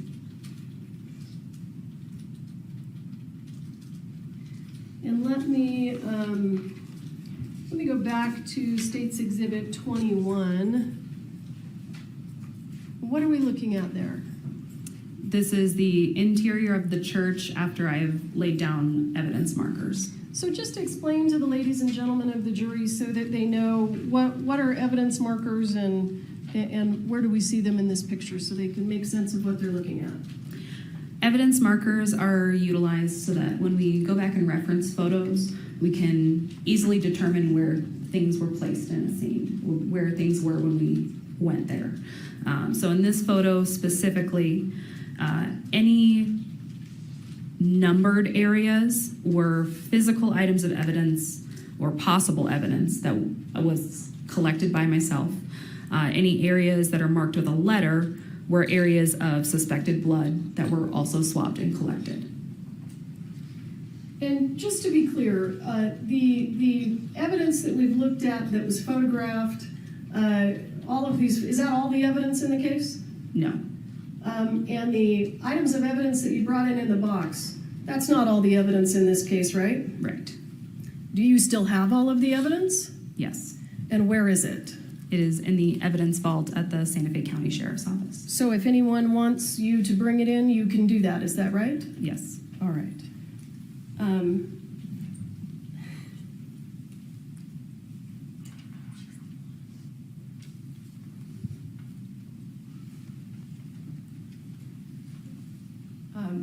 Thank you. I will pass the witness. Thank you, sir. I think we're going to end for the day so that you all can get your exhibits together for Faith. Okay? Aiden. Sorry, I looked and said get the right name. Okay, thank you. Jury, please don't talk among yourselves or anyone else about the evidence received here in court. Don't be looking at anything about the trial, anything about the subject matter, either on TV, Googling, research, whatever, news accounts, what the caution I've told you, okay? At 8:30, according to Steve Bing, have a good evening. Thank you. All rise for the jury.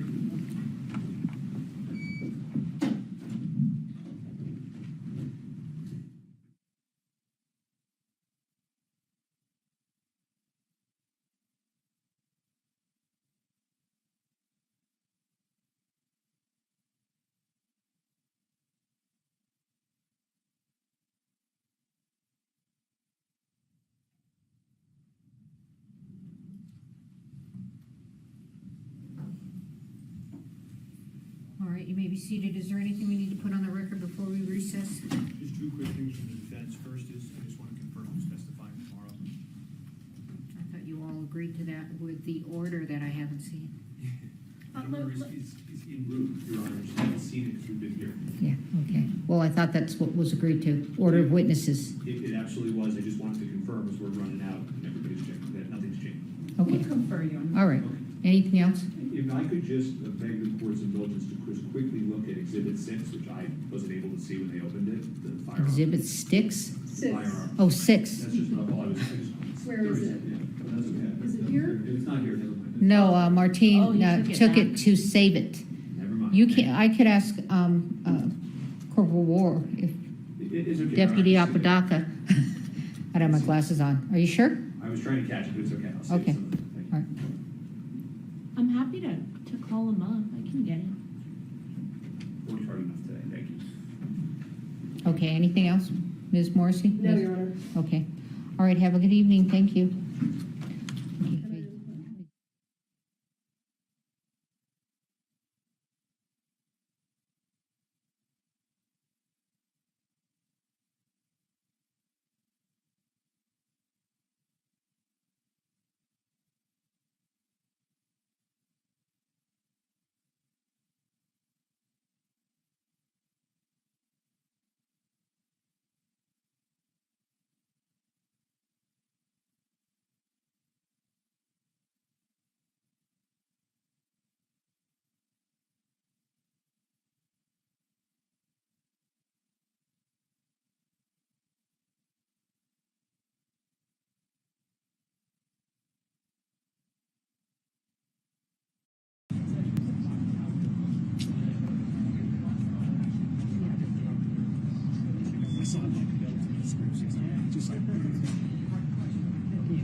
SOB should go home.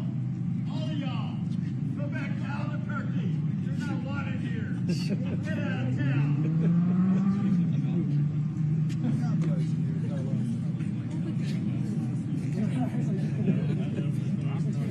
Back to Albuquerque. I'm just amazed who thinks the media business is this big in Albuquerque. Like, that's a lot of confidence in Albuquerque's media business.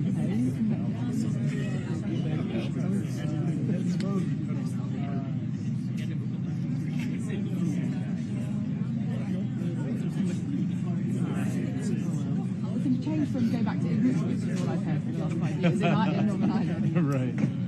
No, sorry, back off back.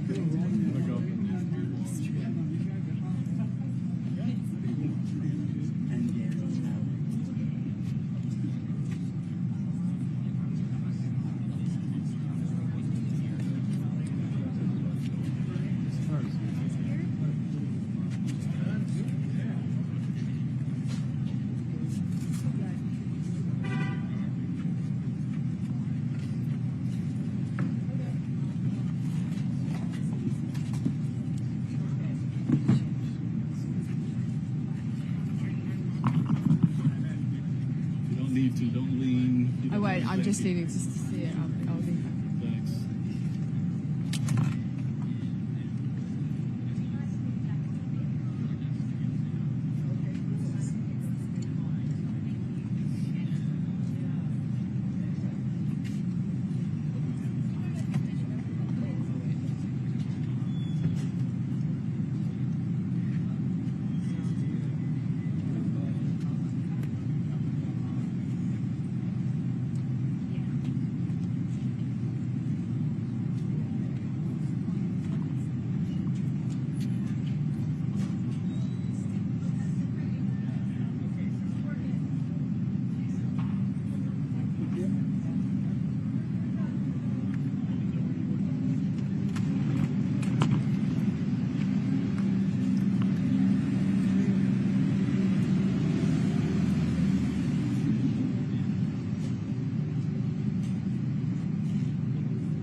At the end of it, the jury will have to decide whether Alec Baldwin...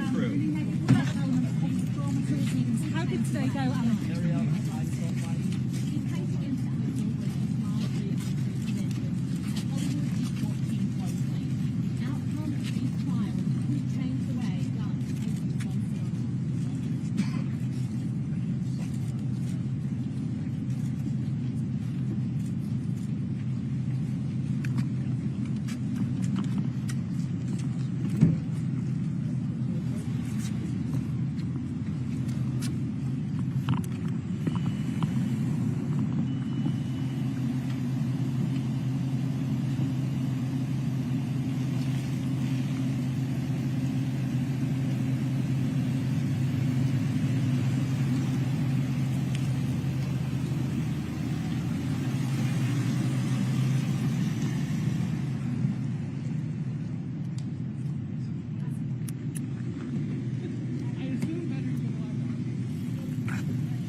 Take it easy, man. Have a good dinner tonight. Treat yourself well.